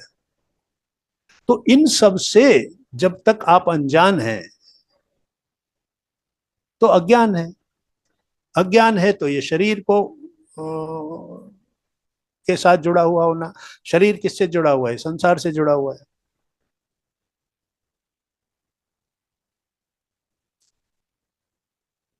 संसार, इस शरीर संसार से जुड़ा हुआ है। संसार में क्या है? इंद्रियों के सुख हैं, वासनाएं हैं, इच्छाएं हैं। तो जब हम शरीर को ही प्रधानता देंगे, शरीर को ही प्रमुखता देंगे, शरीर के ही लिए जीवन को जिएंगे, तो फिर हमारे कर्म ऐसे होंगे जो निश्चित रूप से ऐसे फल लेकर आएंगे जो हमको बाद में हमारे अगले बहुत सारे जन्मों तक वो एक ही जन्म का भुगतान करते रहना पड़ेगा। तो समझ कर जीवन को जीना, ज्ञान को प्राप्त करना, आध्यात्मिक ज्ञान के साथ उस वास्तविक शक्ति को रियलाइज करना, कॉन्शियसनेस के साथ और अवेयरनेस के साथ जीवन को जीना, जागृत होकर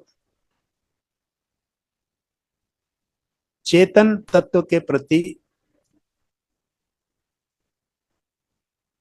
उसके प्रति एक तरह से एक भाव रखना कि मैं उसके प्रति उत्तरदायी हूं, मुझे उसका कल्याण करना है, मुझे उसको ऊपर लेके जाना है, मुझे उसको नीचे नहीं ले जाना है। अनंत जन्मों के बाद मुझे ये मनुष्य जन्म जो मिला है तो ये मेरी आत्मा की प्रोग्रेस के लिए मिला है, ना कि इस संसार की चीजों में फंसकर ऐसे कर्म करूं, ऐसे काम करूं जो मेरी आत्मा के लिए एक शत्रु का काम करें।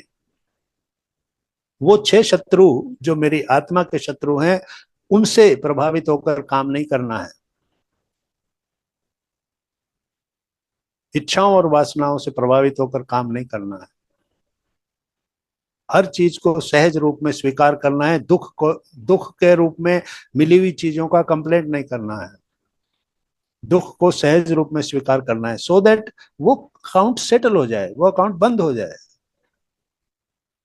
अगर आपने उसके प्रति कंप्लेंट्स रखी, वो अकाउंट खुला रहेगा, वो फिर रिपीट होगा जब तक आप उसको स्वीकार नहीं कर लेंगे। तो कर्म के जो ये अकाउंट हैं,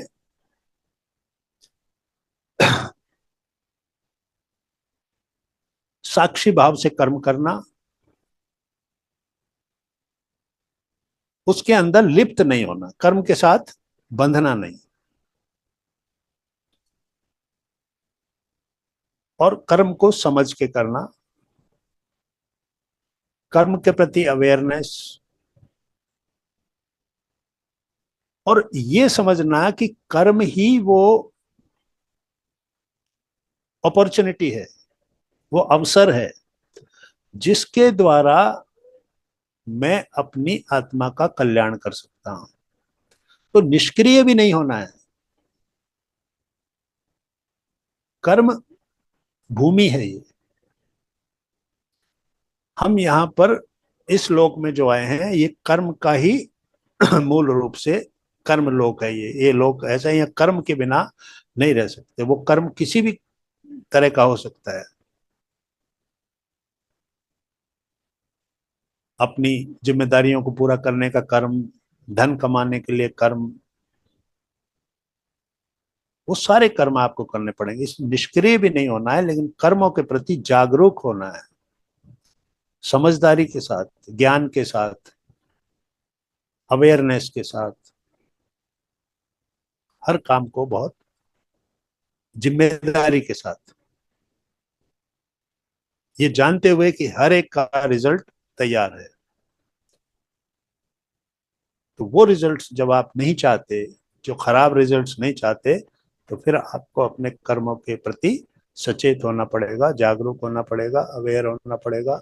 और इस प्रकार से आप अपनी इस यात्रा को सुखद यात्रा बना सकते हैं। और बाद में अगले जन्मों में आप इस जन्म के लिए धन्यवाद दे सकते हैं कि मैंने सही कर्म किए और आज मैं सब कुछ अच्छा मेरे साथ हो रहा है। लेकिन फिर भी जो परम लक्ष्य है वो है कर्म चक्र को तोड़ना, कर्म के चक्र से बाहर आना। तो यहाँ पर हम, समय भी काफी हो गया हमारा, तो यहाँ पर हम इसको विराम देंगे। अनिकेत जी, क्या प्रश्न है? एक और भी प्रश्न कोई पूछ रहे थे, कौन पूछ रहे थे? हम ही पूछ रहे थे। हाँ, आप पूछ रहे थे जी। सर, सबसे पहले तो आपको दिल की गहराइयों से बहुत बहुत धन्यवाद सर। आपने जी। बहुत ही अच्छा मतलब इसको ये क्लियर किया है। और हमको सर बीच में ये क्रियामान कर्म और संचित कर्म और प्रारब्ध कर्म, उस समय हमको थोड़ा डाउट हो रहा था। अभी भी अगर उसको एक बार हल्का सा कर दें तो सर क्लियर हो जाता। और व्यक्ति, वस्तु, परिस्थितियां, ये तीन चीजों का जो आपने ये किया था, कुछ उदाहरण दिया था, वो हम सर समझ नहीं पाए थे। बस यही मेरा डाउट है हाँ, सर। देखिए, एक तो है क्रियमाण कर्म, जी। जो काम इस वक्त कर रहे हैं, हाँ। ये क्रियमाण कर्म कहे जाते हैं। यानी जो इस जीवन में काम आप इस वक्त कर रहे हैं वो क्रियमाण कर्म कहे जाते हैं। यानी नया कर्म, रनिंग, ये जो रनिंग नए, हाँ, क्रियमाण हर दिन। ये जीवन जिस दिन आपका शुरू हुआ, जिस दिन आप इस दुनिया में, इस जीवन में आए, उस दिन से आपके जो कर्म इकट्ठे हुए, उस दिन से आप जो कर्म कर रहे हैं, वो कर्म आपके क्रियमाण कर्म उस दिन तक, जब तक आप इस रूप में हैं। ठीक सर। उसके बाद संचित कर्म, यानी ये जैसे ही आप ये शरीर छोड़ते हैं, ये क्रियमाण कर्म संचित कर्म में चले जाते हैं। अर्थात आपका एक बैंक अकाउंट है, वहां आपने 1 लाख रुपया जमा कर रखा है, 10,000 रुपया और आपके पास आ गया, आप वो उसमें डाल दिया, अब वो 1,10,000 रुपया हो गया। अब आपका प्रारब्ध कर्म बनने वाला है अगले जन्म के लिए। उस 1,10,000 रुपया में से 20,000 रुपया कुदरत निकाल लेगी। उन कर्मों को आपके प्रारब्ध कर्म के रूप में आपके अगले जन्म के लिए इस्तेमाल किया जाएगा। अब वहां पर रह गया बैलेंस 90,000, क्योंकि इतने कर्म आपके इस जन्म में सेटल करने के लिए कुदरत ने निकाल ली। तो प्रारब्ध कर्म के हिसाब से आपने जो अच्छा किया,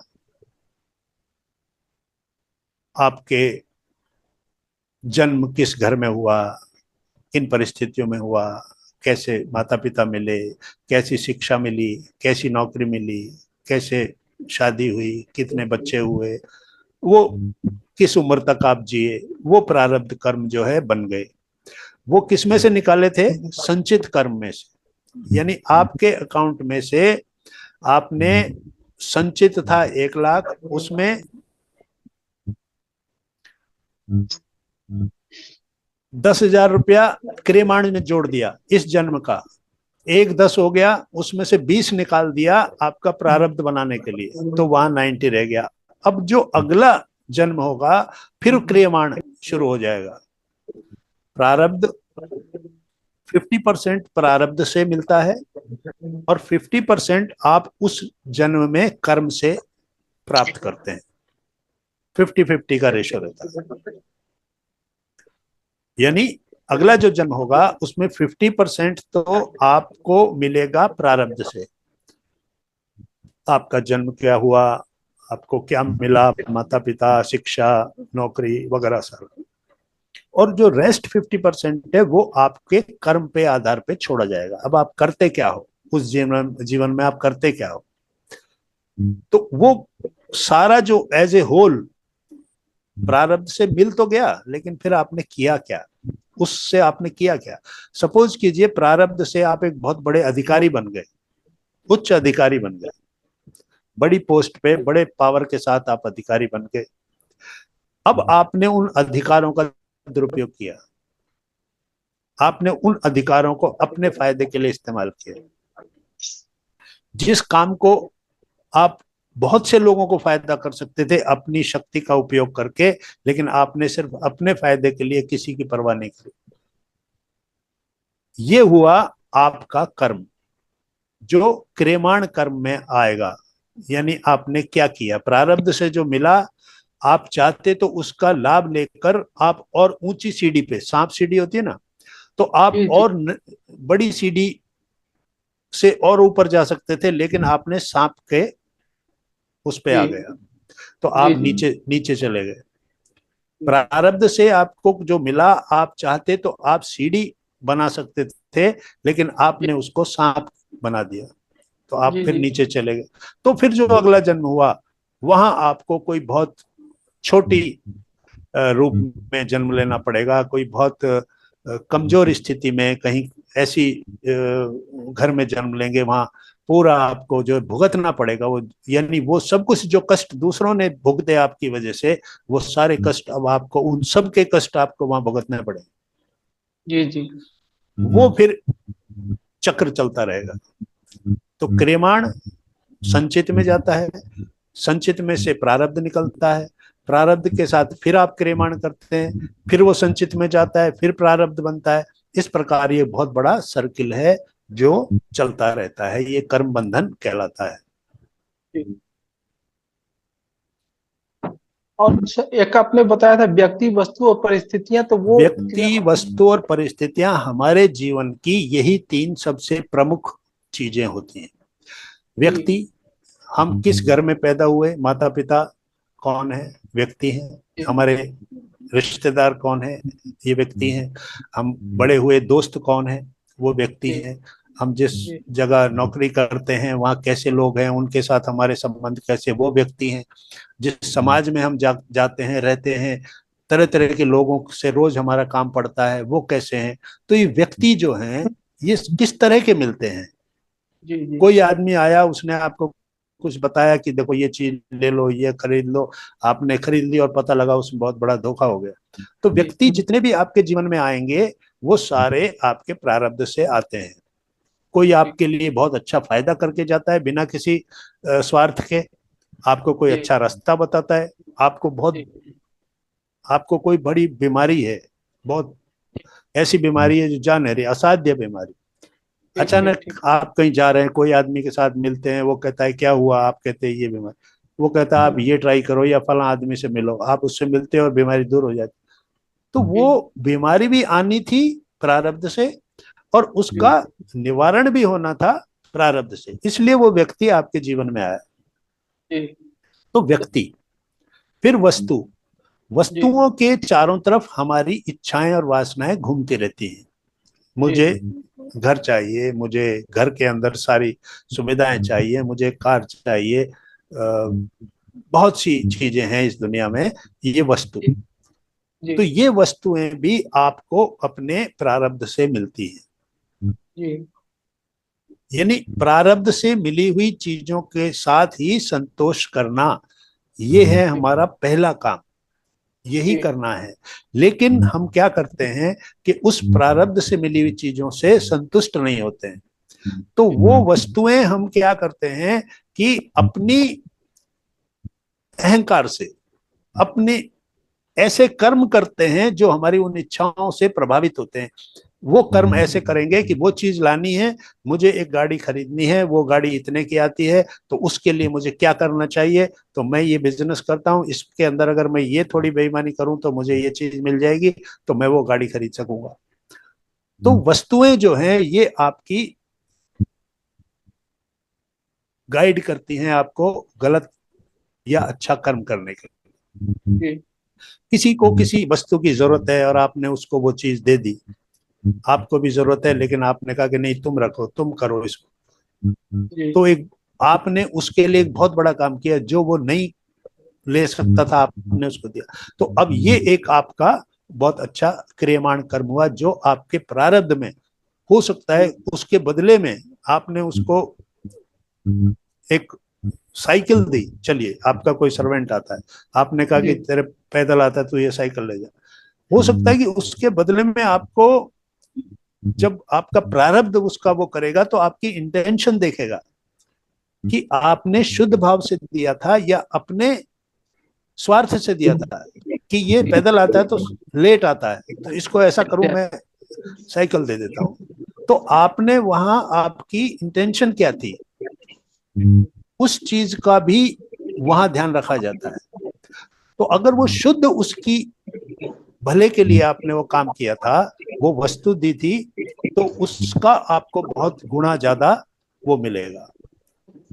और परिस्थितियां मैंने बताया कि इस जीवन के अंदर हर दिन हर समय परिस्थितियां बदल रही हैं। वो परिस्थितियां,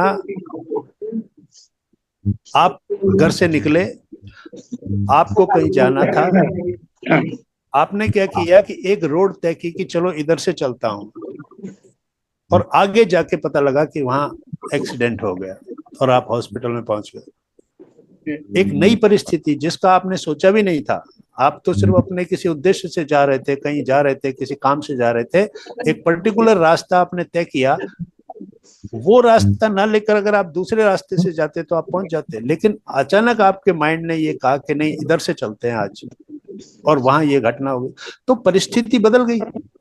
तो जो परिस्थितियां हमारे जीवन में आ रही हैं, ये भी हो सकता है कि उस मार्ग से जब जा रहे थे तो अचानक कोई आदमी दिख गया और आपने कहा कि ये तो पुराना कोई बहुत अच्छा परिचित आदमी मिला, और उससे मिलके आपका एक नया ही चैप्टर शुरू हुआ लाइफ में, उसके साथ मिलकर आपने कोई बिजनेस किया, कुछ भी किया। तो परिस्थितियां जो हैं निरंतर बदलती रहती हैं, और वो परिस्थितियां भी हमारे प्रारब्ध से तय होती हैं। तो व्यक्ति, वस्तु और परिस्थितियां ये हमारे जीवन में आती हैं पहले से किए गए हमारे कामों के आधार पर। ठीक सर, इसमें एक सब आपने मार्ग के बारे में ये चर्चा किया था कि मार्ग दो तरह के होते हैं, तो वो दो तरह में एक श्रेय मार्ग और एक कौन सा मार्ग होता है? एक प्रेय मार्ग होता है। श्रेय मार्ग होता है प्रिय को प्रेय कहते हैं, प्रिय मार्ग जो प्रिय लगे। तो जो प्रिय लगता है वो मार्ग कौन सा है? इस संसार का मार्ग, ये प्रिय लगता है। क्यों? क्योंकि यहाँ सब मेरे लोग हैं, मेरे बच्चे हैं, मेरा परिवार है, मेरे दोस्त हैं, पैसा है, प्रॉपर्टी है, सुख है, ये प्रिय मार्ग है, प्रेय मार्ग। और दूसरा मार्ग है श्रेय मार्ग। श्रेय मार्ग मीन्स जिसमें बाद में सुख है, आज दुख है, आज बुरा लग रहा है, लेकिन जिसका रिजल्ट अच्छा है। और ये जो प्रिय मार्ग है ये आज अच्छा लग रहा है लेकिन इसका रिजल्ट खराब है, क्योंकि प्रिय मार्ग क्या लेकर आएगा? आपके जीवन में खराब कर्मों को करने की प्रेरणा लेकर आएगा। तो श्रेय मार्ग की तरफ जाना है, प्रेय मार्ग की तरफ नहीं जाना है। ये अध्यात्म का वाई जंक्शन बोला जाता है। हम जब जीवन जी रहे होते हैं तो एक वाई जंक्शन आता है, यानी इधर जाऊं कि इधर जाऊं। तो एक मार्ग है श्रेय मार्ग, एक है प्रेय मार्ग। प्रिय मार्ग मीन्स जिस पे मैं चल रहा हूँ, मेरे जीवन का जो भी ये चल रहा है, और फिर बीच में अचानक एक ऑप्शन आता है कि इसको छोड़ो, जिसमें आगे जाके सुख है, वो है अध्यात्म का मार्ग, यानी सच्चा मार्ग, सदमार्ग। ठीक ठीक, बहुत अच्छा सर, और बहुत बहुत धन्यवाद सर आपका, बहुत बहुत धन्यवाद सर। नंबर चाहिए था, नंबर काइंडली आत्मबंध सर। जी जी जी सर नंबर देना काइंडली अपना, कभी झूठ पड़ जाएगी। देखिए, मैंने इस बारे में पहले भी बताया था कि जो यहाँ की जो कोऑर्डिनेटर है ना, जी चैट बॉक्स में सर, चैट बॉक्स में। हाँ नहीं, उनके पास है, मैं यहाँ पर तो नहीं दूंगा, पर आप ले लेना वहां से, क्योंकि ये थोड़ा यहाँ पे मुश्किल हो। अति उत्तम ज्ञान दिया सर, इस पे लाइमलाइट, बेसिक सैद्धांतिक ज्ञान दिया सर, कर्म सिद्धांत के ऊपर। जी जी, थैंक यू। चलो अच्छा है, बहुत अच्छी बात है, आप सभी ने इसको पार्टिसिपेट अच्छी तरह किया, समझा। और जी जी जी, नमस्कार, प्रणाम। कोई प्रश्न है क्या आपका सोमचंद जी? मैं तो ये बात है कि आपने बहुत अच्छा बोला, तो आपके अनुभव की कोई बात बताओ जो आपके अनुभव में आया हो। क्या कह रहे हैं? मैं एक्चुअली आपकी बात को समझ नहीं पाता हूँ, कोई बताएंगे क्या पूछ रहे मेरी हैं? बात ये है, आपने कर्मों के ऊपर बहुत अच्छा बोला है। हाँ आपने हाँ कोई कर्म किया हो जिसका फल अच्छा हो, कोई ऐसे किया हो जो माड़ा हो, तो अपने अनुभव की बात बताओ। हाँ, नहीं एक्चुअली क्या, अभी तो हम सभी इतने समय का जो है ना, वो इतना आ गया, 11 बज गए हैं, 10:30 का हमारा समय होता है, तो अभी तक तो आप ही बोलते रहे, हमें प्रश्न तो बाद में करना था। नहीं वो नहीं, वो करेंगे, बात करेंगे, चलो ये लेकिन बताओ, आपने बोला था एक के नर्म स्वर्ग होता है, लोग और भी हैं ऊपर नीचे। अभी आपने ये बोला था, अगर मैं आपसे पूछूं कि नर्क है, स्वर्ग है, तो आप उसके बारे में क्या कहोगे? मैं क्या, अभी तो मेरा विषय था कर्म का। कर्मों की बात ही है जी, कर्मों के हिसाब से मिलता है। अगर आप विषय सही है, आपका जो अभी जो प्रश्न है वो थोड़ा सा अलग है। वो लोक हैं, 7 लोक, वो 7 लोक होते हैं, तो वो 7 लोकों की फिर बात हम करेंगे, अलग से एक विषय रखेंगे, तो 7 लोकों के बारे में फिर मैं आपको बताऊंगा। 2 मिनट की बात है, आपने अपना यही बताना है कि नहीं है? सर एक लाइट डालना, थोड़ी लाइम लाइट, ये परमात्मा क्या है, आत्मा क्या है और सृष्टि क्या है, अलग अलग है ना ये। देखिए, परमात्मा एक शक्ति है। एक बात में रख लेना, बेशक एक डिटेल सब्जेक्ट पर, इस पर सर डिटेल चर्चा चाहिए। परमात्मा क्या है, हम आत्मा में क्यों आए, कैसे आए, क्यों सृष्टि की, क्यों में फंसे। तो इसका एक टॉपिक बना के आप उनको दे दीजिए, सुमित्रा जी को दे दीजिए, तो वो टॉपिक मुझे देंगे, तो मैं यहाँ उस टॉपिक के साथ आ जाऊँ। टॉपिक मुझे वो देते हैं, तो आप उनको दे दीजिए, तो फिर हम मेरी तो बात कर्मों के अधीन ही है, जो हमें दुख सुख की बात है, दुख मिलता है, सुख मिलता है, कर्म करता भी मिलता है, नर्क स्वर्ग भी मिलता है। तो अब बात ये है कि नर्क स्वर्ग कारण शरीर के बारे में थोड़ा सा बता दें सर, कारण शरीर के बारे में थोड़ा सा। कारण शरीर जो होता है, आप 3 शरीर होते हैं। एक होता है भौतिक शरीर, जो बाहर से दिखाई देता है, उसको छू सकते हैं। दूसरा होता है सूक्ष्म शरीर। सूक्ष्म शरीर जो होता है, यही यात्राएं करता है। फिजिकल भौतिक शरीर तो ऐसा होता है कि जो बदलता रहता है। सूक्ष्म शरीर वो होता है कि जिसके पार्ट्स होते हैं मन, बुद्धि, चित्त और अहंकार। ये एक यूनिट होती है। और बुद्धि और चैतन्य, कॉन्शियसनेस। बाबा जी फिर सो जाए, नहीं बताओगे? नहीं, अंकल जी अभी रहने दो, अंकल जी अभी रहने दो, आपको बाद में, ये आप ध्यान करो ज्यादा, उसमें लग जाएगा पता। सही बोल रहे हैं। डिस्टर्ब मत करो, डिस्टर्ब मत करो, डिस्टर्ब मत करो। तो सूक्ष्म शरीर होता है, यही बीच में बोलना मिल जाइए। सूक्ष्म शरीर का ही हम ये मानते हैं कि यात्राएं इसकी हो रही हैं, और इसी के अंदर वो सारा कर्म का काउंट जो हमारा चित्त होता है ना, मन, बुद्धि और चित्त, ये चित्त एक तरह का चिप होता है, एक चिप जो कंप्यूटर में चिप होता है जिसमें सारी सूचनाएं होती हैं। तो वो चित्त जो है उसके अंदर हमारे अब तक के जितने जन्म हुए हैं उन सब की इंफॉर्मेशंस उस चित्त में होती हैं। जब कोई हमारे को पास्ट लाइफ रिग्रेशन करवाता है, पिछले जन्म में ले जाने की, आजकल काफी आपने सुना होगा पास्ट लाइफ रिग्रेशन, कि आपको पिछले जन्म में ले जाते, क्यों ले जाते हैं? ताकि आपको ये पता चले कि मुझे ये दुख क्यों मिल रहा है। बहुत से लोग परेशान हो जाते हैं कि मेरे साथ ऐसा क्यों हुआ, मेरे साथ ये क्यों हुआ। तो उनको बताया जाता है कि आप पास्ट लाइफ रिग्रेशन करो, पिछले जन्म में जाओ। तो पिछले जन्म में जाने का मतलब क्या, कहाँ गया वो आदमी, और पिछले जन्म में जाके वो अपने कितने ही जन्म बता देता है कि अभी मेरे साथ ये हो रहा है, अभी मैं ये हूं, अभी मैं फला जगह हूं, ये हूं। तो ये कहां पर रिकॉर्डिंग्स थी जो उसने बता दी?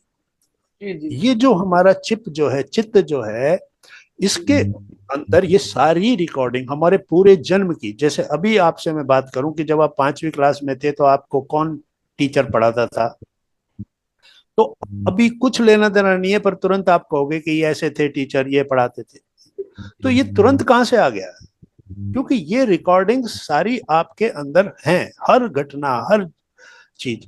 तो इसी तरह से जैसे आपने इस जन्म की कोई चीज तुरंत बता दी, उसी तरह से पिछले सारे जन्मों की इंफॉर्मेशंस आपके उस चित्त में हैं।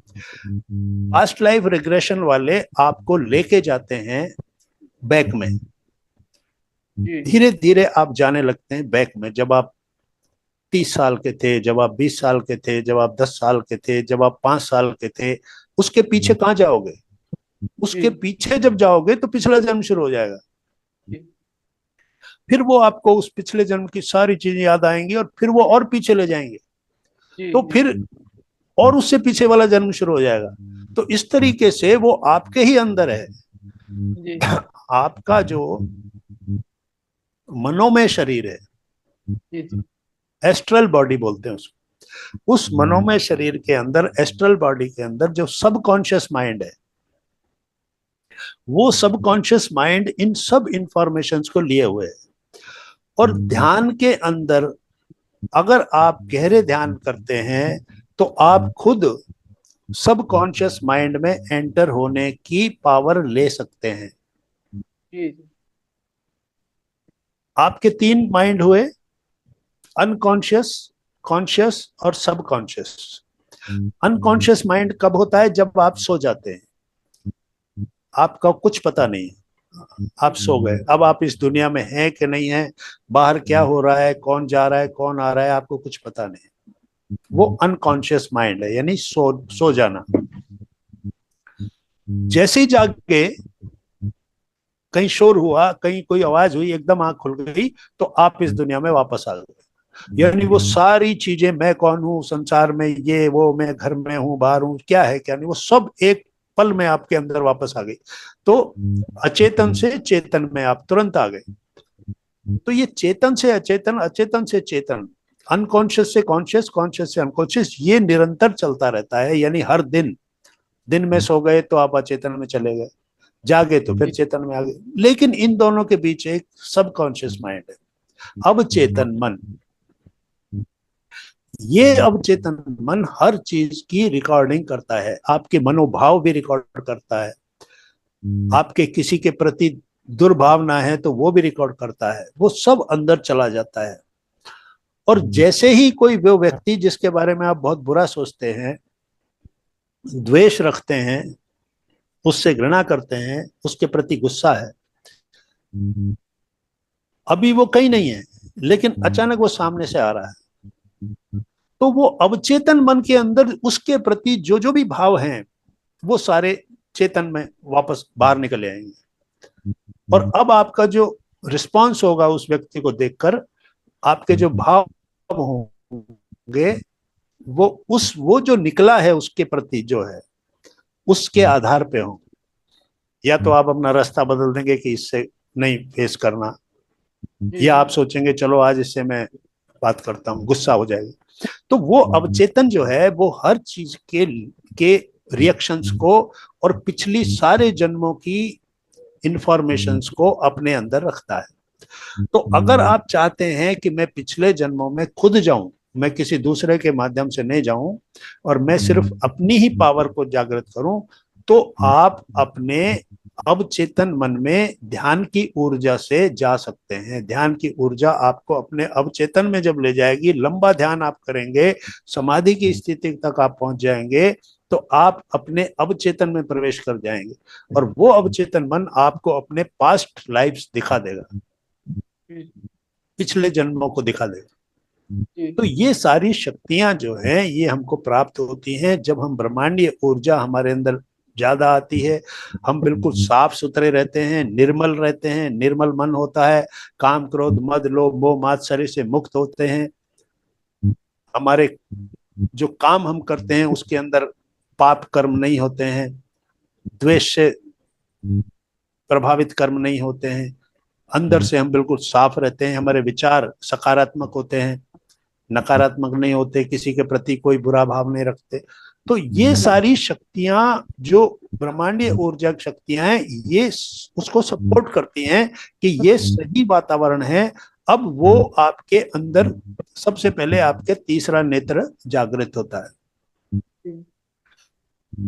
क्योंकि हमारे अंदर ग्रंथियां होती हैं, ग्लैंड्स होते हैं, ये अलग अलग ग्लैंड्स जो हैं ये ऊर्जा से सक्रिय हो जाते हैं और इनकी सक्रियता से ही अलग अलग चीजें हमको मिलती हैं। तो ये जो थर्ड आई ग्लैंड जो हमारा जो पीनियल ग्लैंड और पिट्यूटरी ग्लैंड, ये दो ग्लैंड्स होते हैं जो हमारे यहाँ होते हैं, मतलब ब्रेन के दो भाग होते हैं, ब्रेन के बीच में होते हैं। तो जब ऊर्जा यहाँ इकट्ठी होती है, घनीभूत होती है, तो वो ग्लैंड्स को सीधा इफेक्ट करती है। ये जो हमारा पॉइंट है ना, इसको हम कहते हैं थर्ड आई या आज्ञा चक्र। यहाँ पर आकर ये जो दोनों नासिकाओं से जो सांस जा रही है वो भी यहाँ आकर मिलती है और जो ऊर्जा जो ऊपर से आ रही है वो यहाँ आती है। तो ये जो पॉइंट है इसको त्रिवेणी कहते हैं। यहाँ पर आकर तीनों नाड़ियां मिलती हैं, ईड़ा नाड़ी, पिंगला नाड़ी और सुषुम्ना नाड़ी। तो ये पॉइंट एक्टिवेट होता है, तो थर्ड आई एक्टिवेट होने से फिर आपको बहुत सारी चीजें वो दिखाई देने लगती हैं, या आपको पहले से वो अंदाजा हो जाता है कि आज वो व्यक्ति मुझसे मिलेगा, या आज ये दूसरों के बारे में भी आप बता सकते हो। तो ये सारी एक्स्ट्रा सेंसरी पावर्स होती हैं, अतीन्द्रिय शक्तियां। इंद्रिय शक्तियां वो हैं जो 5 इंद्रियों से हम कर सकते हैं, वो इस संसार के लिए हैं, और अतीन्द्रिय शक्तियां वो हैं जो उस दूसरी दुनिया को देखने के लिए हैं। तो इसलिए हमारा ये जो ध्यान की जो ऊर्जा है ये हमको बहुत सारे दरवाजे खोलती है।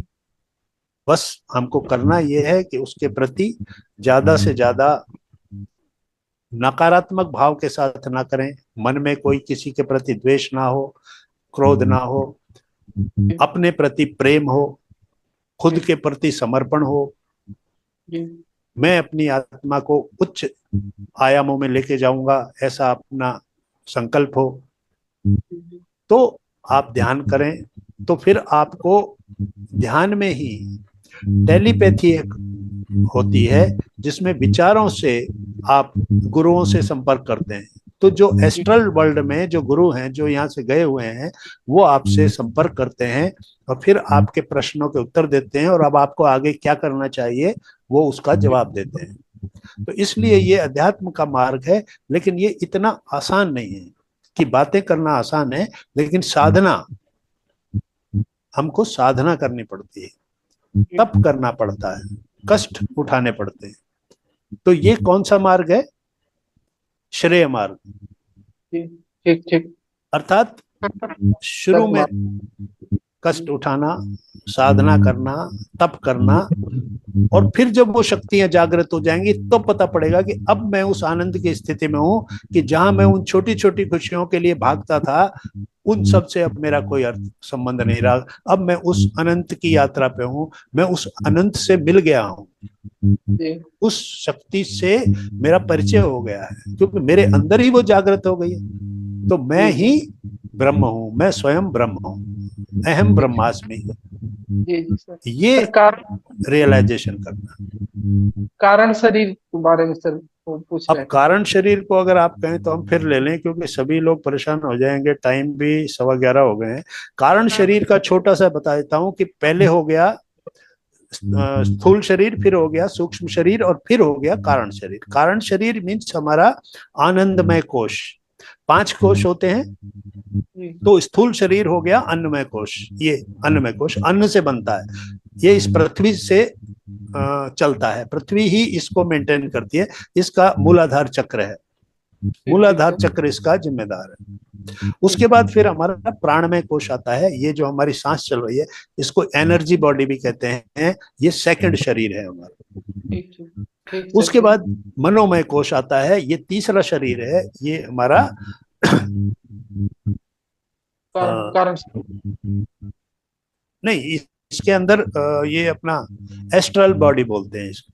ये मन में, ये जो हम सो जाते हैं और हमारे शरीर को छोड़ के मन बहुत एस्ट्रल ट्रेवल्स के लिए चला जाता है, तो ये एस्ट्रल मनोमय कोश है, मनोमय शरीर। और फिर उसके बाद आता है विज्ञानमय कोश। ये जो ज्ञान हम प्राप्त करते हैं, ये सारा हमारा उस विज्ञानमय कोश में जाता है। और फिर आता है आनंदमय कोश। ये आनंदमय कोश जो है, ये कारण शरीर है, और यहीं पर हमारी आत्मा का निवास माना गया है, और यहीं पर हमारा इस दुनिया में आने का कारण छुपा हुआ है। तो उसको कारण शरीर इसलिए कहते हैं कि आपका जन्म क्यों हुआ। इस हर चीज के पीछे एक कारण होता है, कॉज एंड इफेक्ट, कारण और उसका प्रभाव। तो कारण शरीर का मतलब वो कारण जो आपने पैदा किए। हो सकता है कि आपका ये जो जन्म हुआ, ये आपकी कोई पिछली अधूरी इच्छा को पूरी करने के लिए, कोई वासनाओं को पूरी करने के लिए, किसी उद्देश्य को पूरा करने के लिए हुआ, तो वो कारण है। तो वो कारण शरीर है, वो अंदर, यानी आपके इस दुनिया में होने का कारण, तो उसको कारण शरीर। कहने का मतलब सर कि इसको हम कह सकते हैं कि कारण शरीर के चलते हो सकता है ये हम आज इतना अच्छा सेशन अटेंड कर रहे हो, या कारण शरीर के चलते कल मेरे साथ कारण शरीर का मतलब है आपका इस दुनिया में होने का कारण। अच्छा, सिर्फ होने का कारण। हाँ, आप इस दुनिया में जन्म लिए हैं ना, तभी तो आप हैं इस दुनिया में। तो आपके जन्म का कारण, आपके इस दुनिया में आने का कारण, वो कारण शरीर है। अच्छा, बीट जैसे जैसे स्थूल शरीर, प्राणमय शरीर, फिर मनोमय शरीर, फिर उसके बाद कारण शरीर, विज्ञानमय के बाद कारणमय शरीर। अब विज्ञानमय उसके बाद 5 ही होते हैं ना शरीर जी, 5 कोष 5 शरीर। वैसे 7 होते हैं, लेकिन हम 5 की ही बात यहाँ पे करते हैं। उसके बाद विश्वमय कोश होता है, विश्वमय कोश ये है, और फिर निर्वाणमय कोश, ये निर्वाणमय कोश। तो इस प्रकार से 7 होते हैं और 7 चक्र होते हैं। तो जैसे जैसे वो चक्र हमारे एक्टिवेट होते हैं, वैसे वैसे हम उन शरीरों को क्रॉस करते जाते हैं, और अल्टीमेटली हम जी। ये त्रिपुटी वाला विश्वमय कोश हुआ है ना, विश्वमय कोश, ये हाँ, आज्ञा चक्र, हाँ, आज्ञा चक्र वाला हुआ विश्वमय कोश, और सहस्त्रार वाला हुआ ये निर्वाणमय जो गौतम बुद्ध जो निर्वाण जिन्होंने लिया था, निर्वाणिक अवस्था, महापरिनिर्वाण। तो निर्वाणिक अवस्था यानी निर्वाण में शरीर जो यहाँ आ जाता है, फिर वो इस संसार की कर्म बंधन से मुक्त हो जाता है। फिर वो अपनी इच्छा से आता है, फिर वो खुद तय करता है कि मुझे यहाँ जाना है। सर काइंडली, मैंने एक बड़ा इंपॉर्टेंट डिस्कशन करना था आपसे, फोन नंबर चाहिए था, मैंने वैसे डिस्कशन करना था थोड़ा आपसे टाइम लेके। वो करेंगे हम, मैं बात करूंगा। आप क्योंकि मुझे भी समय का बड़ा वो प्रॉब्लम सी रहती है। विषय क्या रहेगा आपका, किस विषय पे बात वही रहना सर, विषय इसी का रहना सर। ये जैसे कुछ मत मतांतर वाले ऐसे बोलते हैं, कोई गुरु आजकल और है वो ऐसे बोलते हैं, वो बोलते थे 12वां द्वार है, 11 द्वार के बाद 12वां द्वार में मिलता, और ब्रह्म तो बोलते हैं ये काल है, काल का नाम या तो मैं सात शरीर का टॉपिक लेकर आ जाऊं, वहां आप सवाल कर लेना। हम सात पिछले है ना, तो ठीक है, मैं बता दूंगा। सात शरीर की बात करेंगे तब आप सवाल पूछ लेना, तो सभी के लिए अच्छा रहेगा आपस में करने से। तो जी जी जी जी जी जी जी जी okay, thank you sir, so nice of you, thank you sir, thank you sir. आत्म बंधु, प्रणाम सर, प्रणाम सर। तो कारण शरीर को सर जो फिर हम कभी डिस्कस कर लेंगे सर। नहीं, मैंने अभी बताया ना, सात शरीर को अलग से लेंगे, तब आपको बहुत डिटेल में मिल जाएगा। ठीक सर, बहुत बहुत धन्यवाद जी, थैंक यू। आप सभी का बहुत बहुत धन्यवाद। आप सभी बहुत बहुत धन्यवाद, बहुत थैंक यू। तो बहुत आभार। जी जी, थैंक यू सर, आप सभी का।